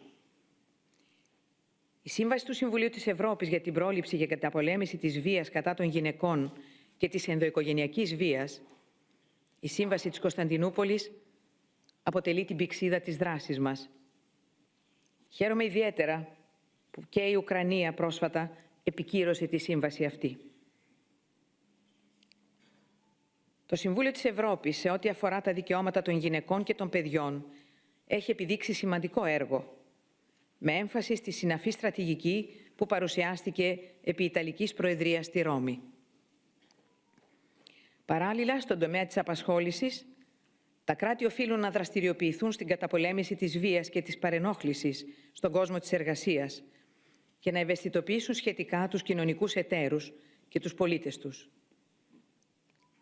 Σε επίπεδο Συντακτικής Επιτροπής, είναι σημαντική η διαβίβαση στη Διευθύνουσα Επιτροπή Ανθρωπίνων Δικαιωμάτων του Σχεδίου Σύστασης για την πρόληψη και καταπολέμηση της εμπορίας ανθρώπων με στόχο την εργασιακή εκμετάλλευση, φαινόμενο που θίγει έναν αυξανόμενο αριθμό γυναικών, ανδρών και παιδιών στα κράτη-μέλη του Συμβουλίου της Ευρώπης. Εξάλλου, συστηματική και σταθερή οφείλει να είναι η προσήλωση στην προστασία και προώθηση της αξιοπρέπειας και των δικαιωμάτων των ΛΟΑΤΚΙ ατόμων, καθώς και στην πρόληψη και καταπολέμηση κάθε μορφής διάκρισης και βίας λόγω φύλου, σεξουαλικού προσανατολισμού, ταυτότητας και έκφρασης φύλου και βιολογικών χαρακτηριστικών. Το μεταναστευτικό και το προσφυγικό ζήτημα δοκιμάζουν τον ευρωπαϊκό μας ανθρωπισμό και θέτουν το ζήτημα της ευθύνης για τη διαχείριση των αυξημένων ροών. Η Ελλάδα έχει επομιστεί δυσανάλογο βάρος σε ένα πεδίο που έφερε στην επιφάνεια διαφωνίες και υποδόρειες συγκρούσεις ανάμεσα στα κράτη-μέλη. Το θέμα αυτό δεν επιδέχεται πολιτική εργαλειοποίηση, αλλά αντίθετα απαιτεί κοινή στάση, αφού αφορά τα εξωτερικά μας σύνορα και η αντιμετώπιση του αποτελεί κοινή ευθύνη της Ευρώπης, η οποία καλείται επιτακτικά να υιοθετήσει μια συνολική προσέγγιση. Στο πλαίσιο αυτό είναι αναγκαία αφενός η διασφάλιση αξιοπρεπών συνθηκών υποδοχής για άτομα που ζητούν διεθνή προστασία, αφετέρου ο σεβασμός της αρχής του διεθνούς δικαίου που απαγορεύει την επιστροφή των προσφύγων σε χώρες όπου ενδέχεται να απειλείται η ζωή τους. Κυρίες και κύριοι, η ιστορική συγκυρία έχει ανατρέψει την αισιοδοξία των αρχών του αιώνα μας. Το ιδανικό της κοσμοπολιτικής κοινωνίας και η προοπτική της καθολικής ευημαρίας ξεθοριάζει, καθώς οι συνεχόμενες και αλληλένδετες κρίσεις μοιάζουν να λειτουργούν ως επιταχυντές των αδυναμιών και των αντιφάσεων της Ευρώπης. Όμως οι πατέρες της Ευρωπαϊκής Ενοποίησης δεν την οραματίστηκαν για τα εύκολα και τα προφανή. Η Ευρώπη γεννήθηκε από τις τάχτες του πιο αιματηρού πολέμου και έμαθε να επιβιώνει και να ορθώνει το ανάστημά της μέσα από τις κρίσεις. Να προχωρά με συμβιβασμούς αλλά και υπερβάσεις, δίχως να απεμπολεί το ιδρυτικό της κεκτημένο και τον αξιακό της πυρήνα. Επήγουν σήμερα οι πολιτικές αναδιανομής και ανάπτυξης που πρέπει να έχουν αποδέκτες κυρίως τους ευάλωτους, αυτούς που δεν πρέπει να αφήσουμε πίσω, στο όνομα μιας μηχανιστικής αντίληψης της πρόοδου. Τους ανέργους και τους άπορους, τις μονογονεϊκές οικογένειες, τα άτομα με αναπηρίες, τους κατοίκους απομακρυσμένων, ορεινών ή νησιωτικών περιοχών. Η δύναμη της Ευρώπης βρίσκεται στη συμπερίληψη και την ενότητα, όχι στις πολλές και διαφορετικές ταχύτητες των λαών της, ούτε στη ρογμή μεταξύ Βορρά και Νότου.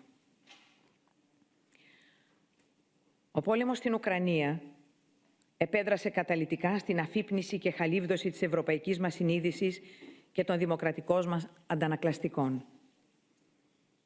Μπροστά στον κίνδυνο, οι Ευρωπαίοι ανέτρεξαν σε όλα αυτά που τους ενώνουν: την ειρήνη, την ελευθερία και την αλληλεγγύη. Το Συμβούλιο της Ευρώπης με τα θεσμικά του όργανα, δικαιοδοτικά και γνωμοδοτικά, διαδραματίζει κρίσιμο ρόλο νομικά και ηθικοπολιτικά, συντήρηση των επιταγών του κράτους δικαίου και στην εμβάθυνση της δημοκρατίας στην Ευρώπη. Η πλούσια και συνεκτική νομολογία του Ευρωπαϊκού Δικαστηρίου των Δικαιωμάτων του Ανθρώπου αναδεικνύει τα ελλείμματα στις εθνικές ένομες τάξεις. Αναδιαμορφώνει τις διοικητικές πρακτικές, επιδρά στο ρόλο του νομοθέτη και μεταβάλλει άτυπα ακόμη και τα συνταγματικά κείμενα. Υπηρετεί τη διαμόρφωση της ευρωπαϊκής νομικής συνείδησης και λειτουργεί παιδαγωγικά στο σεβασμό των μειονοτήτων και των ταυτοτήτων. Πρέπει ακόμη να υπογραμμιστεί η αυτονόητη και θεμελιώδης υποχρέωση των κρατών μελών του Συμβουλίου ως προς την εκτέλεση των αποφάσεων. Η Επιτροπή της Βενετίας με τις νομοδοτήσεις της έχει κερδίσει τη διεθνή αναγνώριση ως αυθεντία στη συνταγματική τάξη και το κράτος δικαίου. Πρέπει επίσης να εξάρουμε τη συμβολή των Επιτροπών του Συμβουλίου της Ευρώπης για την πρόληψη των βασανιστηρίων και της απάνθρωπης και εξευτελιστικής μεταχείρισης, την καταπολέμηση των διακρίσεων και του ρατσισμού και τις πολιτικές κατά της διαφθοράς.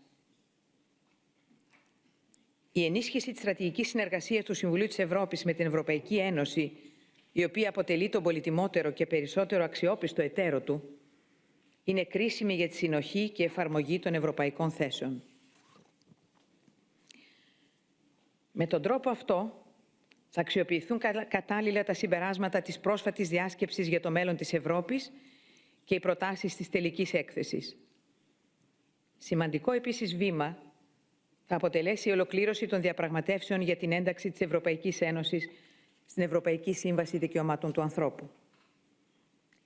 Η θεσμική μνήμη, οι αξίες, καθώς και ο πραγματισμός των ευρωπαϊκών θεσμών εγγυώνται το μέλλον της Ευρώπης.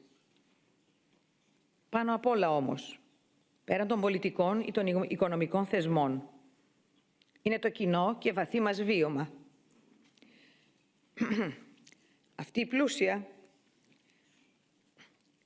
και πολύτιμη εμπειρία της αρμονικής συμβίωσης των ευρωπαϊκών λαών, εδώ και 7 δεκαετίες, που μας γεμίζει στις πιο δύσκολες στιγμές με αισιοδοξία.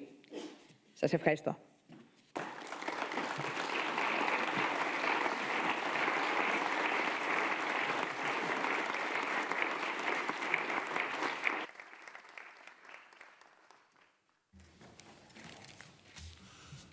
Thank you so much, Madam President, for your words of wisdom to this hemicycle, and I think all the colleagues listened very carefully, but as we are politicians, we do not only want to listen, but also want to ask questions and to make remarks, and you have agreed that you would be able and willing to answer our questions. The first question, we first take 5 questions from political groups.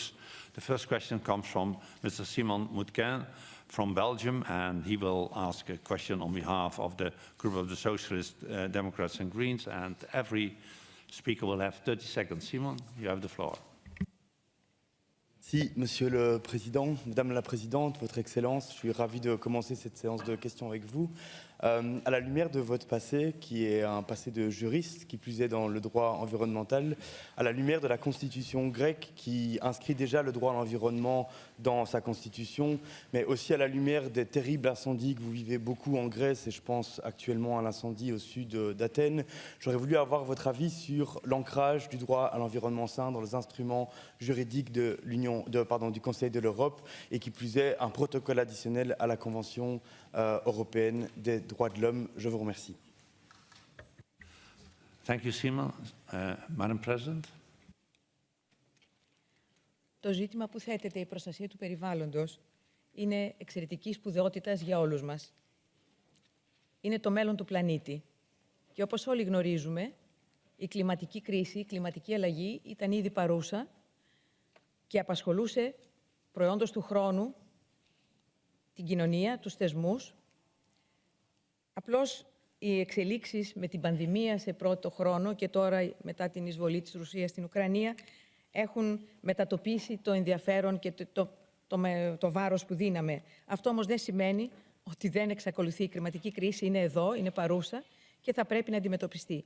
Σε αυτό το πλαίσιο, το δικαίωμα ακριβώς του ανθρώπου σε ένα υγιές περιβάλλον είναι από τα πιο σημαντικά δικαιώματα. Έχουν γίνει πολλές ενέργειες προς αυτήν την κατεύθυνση, υπάρχουν ψηφίσματα και συστάσεις και θα ήθελα εδώ να επικροτήσω τις πρωτοβουλίες που έχουν αναλάβει και ο προηγούμενος πρόεδρος, ο κύριος Ντέμς, και ο νυν πρόεδρος, ο κύριος Κόξ, και οι πολιτικές ομάδες με στόχο να αναδείξουν το ζήτημα αυτό και να επιτύχουμε τελικώς και Πρόσφατα επίσης στο στρατηγικό πλαίσιο που παρουσιάστηκε από τη Γενική Γραμματέα κυρία Μπούριτς έγινε ρητή αναφορά στην προστασία του περιβάλλοντος ως προτεραιότητα για το Συμβούλιο της Ευρώπης τα επόμενα χρόνια. Είναι λοιπόν κοινός τόπος και συμφωνούμε όλοι σε αυτό. Η Ελλάδα, η χώρα μου, υπήρξε από την πρώτη στιγμή υπέρμαχος των προτάσεων της Κοινοβουλευτικής Συνέλευσης προκειμένου να υπάρξει ένα πρόσθετο πρωτόκολλο που να αναγνωρίζει το δικαίωμα στο περιβάλλον και σε κάθε περίπτωση να δημιουργηθεί ένα νομικά δεσμευτικό όργανο, ούτως ώστε να υπάρξει και η απαραίτητη νομική βάση πάνω στην οποία θα εργάζεται και το Δικαστήριο των Δικαιωμάτων. Αυτή λοιπόν η θέση της Ελλάδας προέρχεται και από τη δική μας συνταγματική εμπειρία. Γιατί το ελληνικό σύνταγμα, το δημοκρατικό σύνταγμα αμέσως μετά την πτώση της δικτατορίας, το σύνταγμα του 1975, ήταν από τα λίγα στην περίοδο εκείνη, στην εποχή εκείνη, συντάγματα που κατοχύρωνε ρητά το δικαίωμα στο φυσικό, στο περιβάλλον στις τρεις του μορφές, φυσικό, οικιστικό και πολιτιστικό. Ήταν λοιπόν, αναγνωρίστηκε ως ένα απτό δικαίωμα και σε συνέχεια μάλιστα προς αυτό υπήρξε και ένα συγκεκριμένο τμήμα του Συμβουλίου Επικρατείας, το δικαστήριο στο οποίο είχα την τιμή να υπηρετήσω επί 40 σχεδόν χρόνια και στο τμήμα αυτό υπηρέτησα επί 15 χρόνια πριν γίνω αντιπρόεδρος και συνέχεια πρόεδρος του δικαστηρίου. Ένα ειδικό τμήμα λοιπόν που δίκαζε τις υποθέσεις με αντικείμενο τα θέματα του περιβάλλοντος. Και επίσης στην Ελλάδα πολύ νωρίς, ήδη από τη δεκαετία του 80, υπήρχε νόμος πλαίσιο για το περιβάλλον και νεότερος νόμος τώρα το 2020.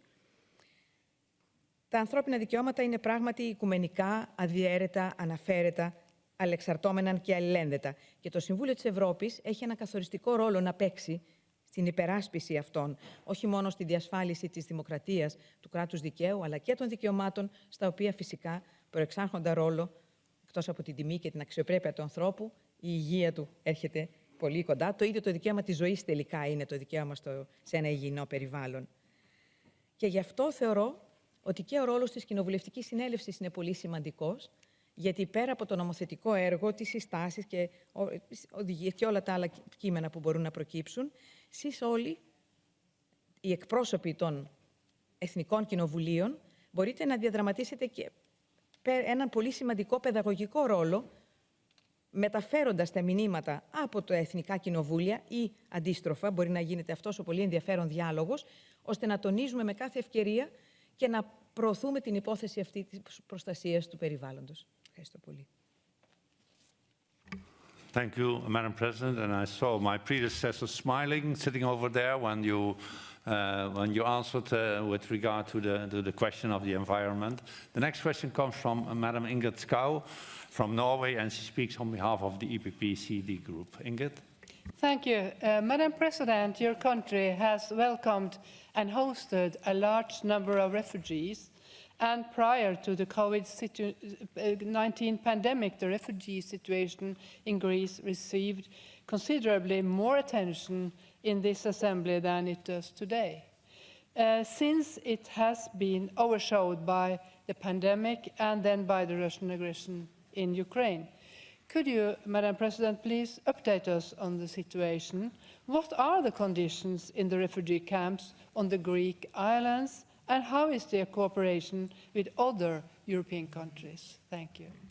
Thank you, Ingrid. Madam President. Η Ελλάδα αποτελεί ένα από τα κύρια σημεία εισόδου υπηκόων τρίτων χωρών.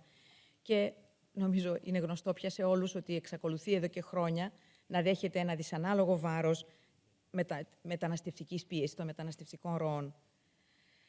Από τον Φεβρουάριο-Μάρτιο του 2020 και μετά, οι μεταναστευτικές ροές στη χώρα μας εμφανίζονται μειωμένες. Γνωρίζετε ότι υπήρξε και η κρίση στον Εύρο την περίοδο εκείνη. Ήδη κατά τους πρώτους μήνες του 2022, η μετανάστευση είναι ένα φαινόμενο που δεν θα εκλείψει. Είτε γίνονται πόλεμοι, είτε υπάρχουν αυταρχικά καθεστώτα, είτε η κλιματική αλλαγή θα φέρει τους κλιματικούς πρόσφυγες. Οι μετανάστες. Οι άνθρωποι πάντα θα ονειρεύονται μια καλύτερη ζωή ή θα προσπαθούν να διαφύγουν από καθεστώτα στα οποία καταπιέζονται. Πολλές φορές απειλείται η ζωή τους. Είναι λοιπόν ένα ζήτημα που μας αφορά όλους και γι' αυτό δεν μπορεί να αντιμετωπιστεί ποτέ σε επίπεδο μόνο μιας χώρας ή μόνο των χωρών πρώτης εισόδου.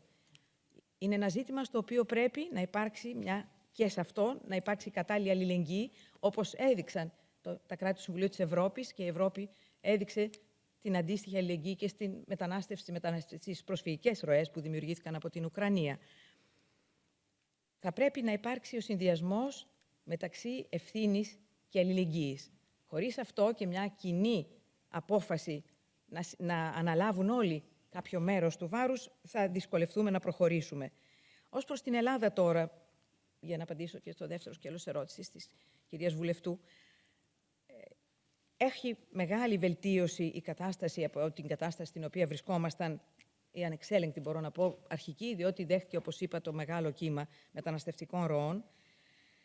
Προσπάθησε να συνδυάσει την προστασία των θεμελιωδών δικαιωμάτων μεταναστών και προσφύγων, αλλά και των τοπικών κοινωνιών. Η τοπική κοινωνία, οι τοπικές κοινωνίες στα μέρη της Ελλάδας που δέχθηκαν την πίεση υπέστη ένα σοκ, και αυτό που τίθεται ως στίχημα για όλες τις κοινωνίες είναι ακριβώς ο συνδυασμός της προστασίας αυτών των ανθρώπων των κατατρεγμένων και της κοινωνικής συνοχής της κάθε χώρας. Είναι ένα δύσκολο στίχημα, το οποίο όμως πρέπει να αντιμετωπίσουμε. Έθεσε λοιπόν η Ελλάδα ως στόχο και στις προσπάθειές της τη δημιουργία ασφαλών και αξιοπρεπών χώρων υποδομής.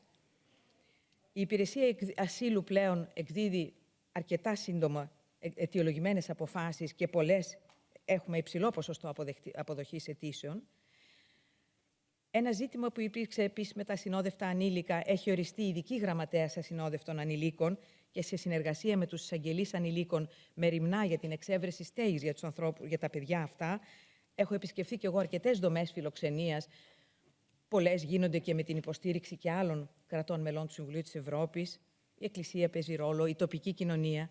Είναι συγκινητικό να βλέπει κανείς την ανταπόκριση και πόσο οι συνθήκες είναι πραγματικά βελτιωμένες για τους ανθρώπους αυτούς που, επαναλαμβάνω, αξίζουν κάθε υποστήριξη. Και οι δομές για την παροχή στέγης σε αιτούντες άσυλο έχουν αυξηθεί. Ειλικρινά, νομίζω ότι έχουν γίνει πολλά, αλλά βέβαια είναι μια διαρκής διεκδίκηση. Είναι ένα ζήτημα που ποτέ δεν θα πει κανείς ότι δεν χρειάζονται άλλες βελτιώσεις. Ως προς τη συνεργασία τώρα με τα κράτη, με άλλα κράτη, και αυτή εκ μέρους της Ελλάδας είναι πολυσχηδής. Προφανώς και, όπως είπα, θα πρέπει πέρα από την αλληλεγγύη και την ευθύνη που πρέπει να επιδείξουμε, μια άλλη πτυχή είναι να καταπολεμηθεί η μετανάστευση στα αίτια της, εκεί που προκύπτει. Αυτό το βλέπουμε πολύ έντονα με τις χώρες της Αφρικής, αλλά και σε άλλες χώρες. Θα πρέπει να καταπολεμηθεί η διακίνηση των ανθρώπων. Διάφορα φαινόμενα που όλοι γνωρίζουμε ότι υπάρχουν. Ο συνδυασμός σε όλα αυτά, με την αποτελεσματική διαχείριση των συνόρων, με την προστασία των ανθρώπων που χρειάζονται που ζητούν και δικαιούνται αυτή την προστασία, να ενισχυθούν οι επιστροφές. Για παράδειγμα, προς το παρόν δεν υπάρχει καμιά θετική εξέλιξη στο ζήτημα αυτό. Υπήρξε μια συμφωνία το 2016 μεταξύ της Τουρκίας και της Ευρωπαϊκής Ένωσης. Η Τουρκία, με το πρόσχημα της πανδημίας, έχει σταματήσει να δέχεται επιστροφές. Όμως θα πρέπει κάποια στιγμή να δει και το Συμβούλιο εδώ μια ενιαία ευρωπαϊκή προσέγγιση να υπάρξει. Θα πρέπει, νομίζω, ο καθένας να εκπληρώνει τις υποχρεώσεις που ανέλαβε, αν θέλουμε όλοι μαζί να συνεργαζόμαστε αρμονικά. Και σχετικά ευρωπαϊκά σχέδια δράσης έχουν ήδη εκπονηθεί με χώρες προτεραιότητας όπως το Μαρόκο, η Λιβύη, η Τινησία και άλλες χώρες. Ευχαριστώ. Thank you very much, Madam President. And the next question comes from Mr. Ian Granger from the United Kingdom, and he speaks on behalf of the European Conservatives. Ian? Thank you, Mr. President. I wonder, Madam President, many warnings were given to you and many others about dependence on Russia, except the German government, the last German government, not the present one, has total dependence on gas and oil from Russia, and now from a dictator who is causing enormous pain to one of our member states here. Given that the German government then was wrong about what happened and the way they've treated their economy, were they also wrong in taking austerity measures against Greece and demanding the EU put some of the hardest austerity measures possible against your country and the people of Greece, and therefore causing the incurable misery to which your economy, dare I say it, has yet to recover, Madam President? Thank you, Ian. Madam President. Η ιστορία θα κρίνει για την ορθότητα της πολιτικής που αποκολούθησαν οι προηγούμενες γερμανικές κυβερνήσεις, τόσο για τα θέματα της ενεργειακής εξάρτησης από τη Ρωσία, όσο και για το χειρισμό της χρηματοπιστωτικής κρίσης στην Ευρώπη. Όπως επίσης η ιστορία θα κρίνει και την ορθότητα των πολιτικών των προηγούμενων ελληνικών κυβερνήσεων. Τώρα όμως βρισκόμαστε μπροστά σε έναν πόλεμο απίστευτης βαρβαρότητας που προσπαθεί να εξαλείψει έναν ολόκληρο λαό και έναν πολιτισμό και σε μια σειρά από κρίσεις που ακολουθούν. Κρίση ανθρωπιστική, κρίση ενεργειακή, κρίση επισιτιστική. Πιστεύω ότι θα πρέπει όλοι να επικεντρώσουμε τις προσπάθειές μας στο τι θα κάνουμε στο μέλλον και όχι να αποδώσουμε ευθύνες για το παρελθόν που θα αποδοθούν όταν πρέπει. Πρέπει όλοι να συσπηρωθούμε και να βοηθήσουμε την Ουκρανία να μειώσουμε την εξάρτησή μας, διότι αφορά όλη την Ευρώπη, από τη Ρωσία σε όλους τους τομείς και φυσικά κυρίως την ενέργεια και να αντιμετωπίσουμε τις κρίσεις που ανέφερα. Ο αγώνας που δίνουν οι Ουκρανοί σήμερα είναι για τις αξίες όλων μας. Τις αξίες τις οποίες πιστεύει η Ευρώπη, όλα τα κράτη-μέλη, αυτά πάνω στα οποία ιδρύθηκε και το Συμβούλιο της Ευρώπης, την προστασία της δημοκρατίας, των ανθρωπίνων δικαιωμάτων, του κράτους δικαίου. Όταν υπερασπιστούμε όλα αυτά, υπάρχει χρόνος και για την ιστορία να διαδραματίσει το δικό της ρόλο και να αποδώσει τις ευθύνες στο μέλλον. Ευχαριστώ.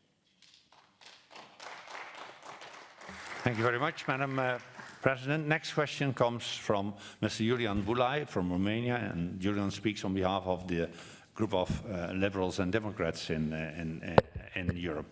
Julian? Madam President, tomorrow an EU Western Balkans top meeting is scheduled for discussing the future relationship, and the Greek Prime Minister, Mr. Mitsotakis, has recently advanced 2033 as a possible date for the EU integration for the Western Balkans. How does Greece intend to help devise a roadmap for the acceleration of the integration calendar, and what kind of support are you ready to give to Greece's neighbors in the new regional context in order to counteract to Russian and other non-EU influences? Thank you. Thank you, Julian. Madam President. Η Ελλάδα υποστηρίζει στεναρά και διαχρονικά την ευρωπαϊκή διεύρυνση και ιδίως προς την περιοχή των Δυτικών Βαλκανίων. Όπως γνωρίζετε, στην Σύνοδο της Θεσσαλονίκης το 2003 είχε εκφραστεί το πιο ισχυρό μήνυμα υποστήριξης προς την κατεύθυνση αυτή. Και η Ελλάδα έκτοτε συμμετέχει ενεργά στη συνδιαμόρφωση όλων των πολιτικών της Ευρωπαϊκής Ένωσης και των αποφάσεων για το συγκεκριμένο ζήτημα. Είναι μια διαδικασία σύνθετη που, όπως γνωρίζουμε, απαιτεί πολλά στάδια συμμόρφωσης, προσαρμογής, μια σειρά αποφάσεων. Η αλήθεια είναι ότι υπήρξε στο θέμα των Δυτικών Βαλκανίων αρκετά χρονοβόρα, περισσότερο ίσως από όσο θα ήθελε κανείς. Και βέβαια απαιτείται και η τήρηση των διαδικασιών και της αρχής, όπως διατυπώνεται η αρχή, ο καθένας σύμφωνα με την αξία του θα προχωρήσει. Η ενταξιακή λοιπόν διαδικασία, η οποία έχει και το πρόσθετο ενδιαφέρον ότι είναι ένας ριζικός παράγοντας μετασχηματισμού της κοινωνίας, γιατί τα κράτη που είναι υποψήφια προς ένταξη, σύμφωνα με τις οδηγίες που παίρνουν με τις αποφάσεις της Ευρωπαϊκής Ένωσης, λαμβάνουν αποφάσεις για τον εκδημοκρατισμό της κοινωνίας τους, για μέτρα που αφορούν το κράτος δικαίου, για να πληρώσουν τέλος πάντων τα κριτήρια της Κοπενχάγης, όποια είναι αυτά. Αυτό είναι πάρα πολύ σημαντικό, γιατί βοηθά όχι μόνο το υποψήφιο προς ένταξη κράτος, αλλά την ευρύτερη περιοχή και τελικά θα είναι προς όφελος όλης της Ευρωπαϊκής Ένωσης όταν αυτή η διαδικασία ολοκληρωθεί. Θα επιμείνω πάντως και θα αναφέρω ότι η χώρα μου υποστηρίζει στεναρά, γιατί είναι προς το καλό της ευρύτερης περιοχής αλλά και της Ευρωπαϊκής Ένωσης, την ολοκλήρωση της διαδικασίας με την ένταξη και των Δυτικών Βαλκανίων στην Ευρωπαϊκή Ένωση. Ελπίζω ότι θα προχωρήσει ακόμα με κάπως πιο ταχύς ρυθμούς. Έχουν γίνει μεταρρυθμίσεις. Ήδη η Ελλάδα παρέχει τεχνογνωσία και όπου μπορεί στα κράτη, τα υποψήφια, είναι σε πολύ στενή συνεργασία με τα επιμέρους κράτη, τα οποία άλλωστε είναι σε μεγάλο μέρος είναι και γειτονικά μας πολλά από αυτά.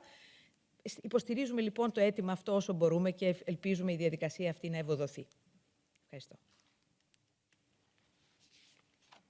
Thank you very much, Madam President. The last question on behalf of political groups comes from Mr. George Loukaitis from Cyprus, and he speaks on behalf of the Unified European Left Group. George.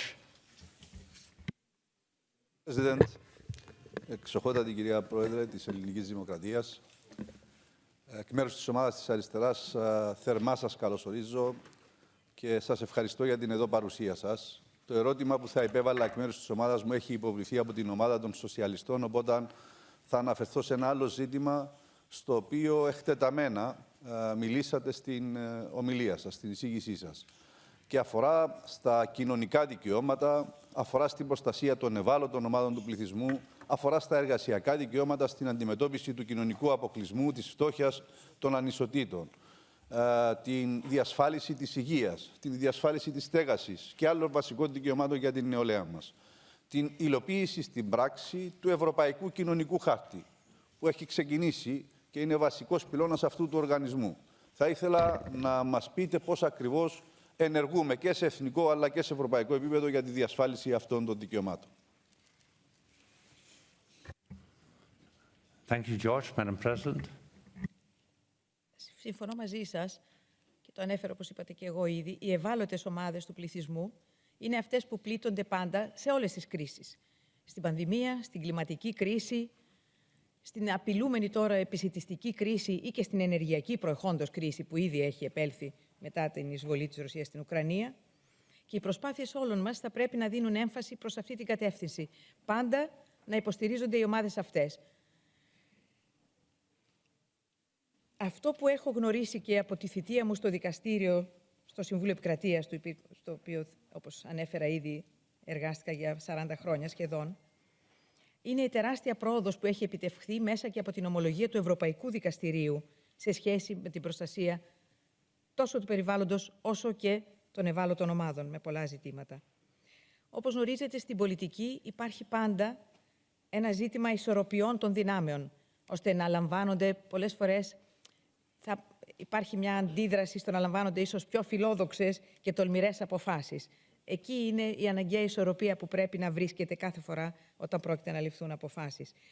Υπήρξαν σημαντικές πρωτοβουλίες για τα ανθρώπινα δικαιώματα και στις προηγούμενες και στις επερχόμενες προεδρίες του Συμβουλίου της Ευρώπης. Η Κοινοβουλευτική Συνέλευση έχει πάντα, όπως και τα Εθνικά Κοινοβούλια, έναν πολύ σημαντικό ρόλο, γιατί ακριβώς εκφράζει όλες τις κοινωνίες, τις τοπικές κοινωνίες κάθε χώρας. Έχει ένα πολύ σημαντικό ρόλο, λοιπόν, να παίξει. Θα πρέπει ίσως να περιμένουμε την επεξεργασία μιας σύστασης από την Διευθύνουσα Επιτροπή για τα Ανθρώπινα Δικαιώματα, για να δούμε τι θα έχουμε για το περιβάλλον. Ως προς τις ευάλωτες ομάδες, αυτό που νομίζω ότι μπορεί και πρέπει να γίνεται είναι να αναφερόμαστε συνεχώς αυτές, με κάθε τρόπο, και εγώ από τη μεριά μου προσπαθώ να αναδεικνύω πάντοτε, να επισκέπτομαι μονάδες αστέγων, μονάδες κακοποιημένων γυναικών, όλες τις ευάλωτες μονάδες που μπορεί να λειτουργούν. Και ευτυχώς, πιστεύω, όχι μόνο στην Ελλάδα και σε άλλες χώρες, αυτό είναι άλλωστε η μεγάλη κατάκτηση της δημοκρατίας, είναι να προστατεύει τους ανθρώπους που είναι σε αδυναμία περισσότερο και να παίρνει μέτρα για αυτούς. Προσπαθώ λοιπόν από τη μικρή μου συμβολή να αναδεικνύω αυτές τις πτυχές και νομίζω ότι και αυτό που μπορούν να ασκούν και τα κοινοβούλια πιέζοντας τις κυβερνήσεις ή τελικά εδώ το Συμβούλιο, το κάθε όργανο ενός θεσμού, είναι να λαμβάνονται οι αποφάσεις που λαμβάνουν υπόψη αυτές τις ομάδες περισσότερο. Αυτός νομίζω μπορεί να είναι ένας από τους σημαντικούς στόχους όλων μας σε μια δημοκρατία σήμερα. Thank you, Madam President. Now we take three questions together, if you allow me, then we, in order to give more members the chance to participate. The first question comes from Mr. Ziya Altunyaldis from Turkey. Ziya, you have the floor. Thank you, Chair. Your Excellency, as you may know, the tension in the Eastern Mediterranean is under subject of the Committee on Political Affairs and Democracy. Greece claims that it favors applying to the International Court of Justice to settle disputes with Turkey. However, in 2015, Greece renewed several reservations to the International Court of Justice jurisdiction on issues such as demilitarization, breadth of national airspace, delimitation of territorial waters, continental shelf, and exclusive economic zone. Do you think it is possible to go to the International Court of Justice with a view to settle disputes while Greece maintains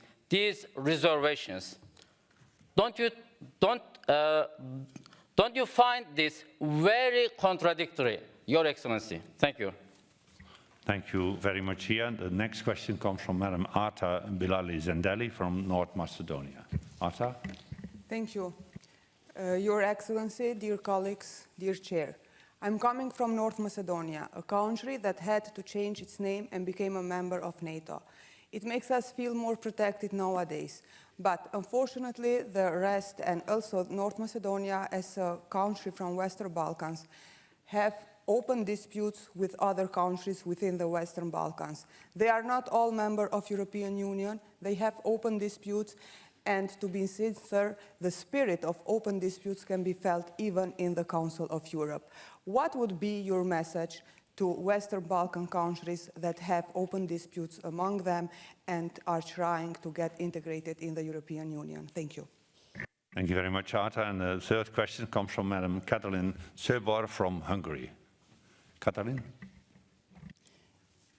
Thank you, Monsieur le Président. Merci, Monsieur le Président. La Commission européenne a balayé le problème de l'application des droits de ces 50 millions de citoyens appartenant à des minorités nationales et linguistiques, ignorant la volonté de plus d'1 million d'électeurs qui ont signé le pacte sécurité-minorité. L'Ukraine a demandé le statut de candidat à l'adhésion à l'UE, et on est d'accord, malgré que la minorité hongroise subit quotidiennement des graves atrocités. Selon vous, si l'Ukraine rejoint l'UE, les minorités se verront-elles accorder le droit d'utiliser la langue minoritaire et d'autres droits des minorités? Merci. Madam President, three not so easy questions to be answered, but you have the floor. Στην ερώτηση του κυρίου Βουλευτού από την Τουρκία, η Ελλάδα έχει αναγνωρίσει την υποχρεωτική δικαιοδοσία του Διεθνούς Δικαστηρίου της Χάγης, σύμφωνα με το άρθρο 36 του καταστατικού του, ήδη από το 1994. Το 2015 η χώρα μου ανανέωσε την αναγνώριση, προβαίνοντας σε σχετική δήλωση και προσθέτοντας κάποιες συγκεκριμένες εξαιρέσεις, ακολουθώντας το παράδειγμα άλλων ευρωπαϊκών και μη κρατών. Αντιθέτως, η Τουρκία, όπως γνωρίζουμε, δεν έχει αναγνωρίσει την ως άνω δικαιοδοσία του δικαστηρίου. Ευχαριστώ. Ως προς την ερώτηση της βουλευτού της Βόρειας Μακεδονίας, τα Δυτικά Βαλκάνια είναι μια σύνθετη και ιστορικά επιβαρημένη περιοχή. Υπάρχουν πολλά ανοιχτά ζητήματα που έχουν τις ρίζες τους στο παρελθόν. Και γι' αυτό θα ήταν πολύ σημαντικό να ολοκληρωθεί η διαδικασία της ένταξης. Θα εξομάλυνε πάρα πολλά από τα ζητήματα αυτά, αφού βεβαίως λυθούν όσα πρέπει να λυθούν. Αν μπορούσα να στείλω ένα μήνυμα, αυτό θα ήταν ότι χρειάζεται πολιτική βούληση, κουράγιο και ένα βλέμμα στραμμένο προς το μέλλον, στην προοπτική δηλαδή που μπορούμε και οφείλουμε να δώσουμε στις επόμενες γενιές, να ξεπεραστούν οι διαφορές του παρελθόντος και να μπορέσουν όλοι να αποβλέψουν σε ένα καλύτερο μέλλον για τις επόμενες γενιές, όπως επαναλαμβάνω. Θα πρέπει λοιπόν να βρεθούν βιώσιμες και λειτουργικές λύσεις για να αντιμετωπιστούν όλα αυτά τα πολύπλοκα διακρατικά ζητήματα που αντιμετωπίζει η περιοχή των Δυτικών Βαλκανίων. Η πηξίδα γι' αυτό, πιστεύω αναντήρητα, ότι είναι ο σεβασμός του διεθνούς δικαίου, που άλλωστε είναι και ένας όρος συνεκβανών για να προχωρήσουμε για την οριστική επίλυση όλων των διενέξεων μεταξύ των κρατών. Και βέβαια, αυτά τα ζητήματα είναι σκόπιμο να αντιμετωπίζονται στο πλαίσιο των υφιστάμενων θεσμικών διαδικασιών που σχετίζονται με την ευρωπαϊκή προοπτική των χωρών αυτών. Και νομίζω και η ερώτηση της κυρίας Βουλευτού από την Ουγγαρία έχει σχέση με το ζήτημα αυτό κατά κάποιο τρόπο, ότι κάθε χώρα προκειμένου να ενταχθεί στην Ευρωπαϊκή Ένωση πρέπει να πληρεί τα κριτήρια της Κοπενχάγης, στα οποία περιλαμβάνονται η σταθερότητα των θεσμών που εγγυώνται τη δημοκρατία, το κράτος δικαίου, τα δικαιώματα του ανθρώπου και την προστασία των μειονοτήτων. Σε αυτό το πλαίσιο και στο πλαίσιο των δεσμεύσεων που προκύπτουν από την επιθυμία ενός κράτους να ενταχθεί στην Ευρωπαϊκή Ένωση, επιβάλλεται η αποτελεσματική εφαρμογή των σχετικών κανόνων και βεβαίως Για κάθε υποψήφιο προς ένταξη κράτος υπάρχουν και ειδικές δεσμεύσεις που απορρέουν από το εκάστοτε προκύπτον διαπραγματευτικό πλαίσιο. Και σε αυτό το συγκεκριμένο πλαίσιο, νομίζω, αντιμετωπίζονται και θα αντιμετωπιστούν και τα ζητήματα αυτά που έθεσε η κυρία Βουλευτής. Ευχαριστώ. Thank you very much, Madam President. We now have run out of time, so I have to interrupt the list of speakers. May I thank you very much for your in-depth answers to our questions. Once again, thank you very much for being our guest here today, and we wish you well in your country. Thank you, Mr. President. Thank you.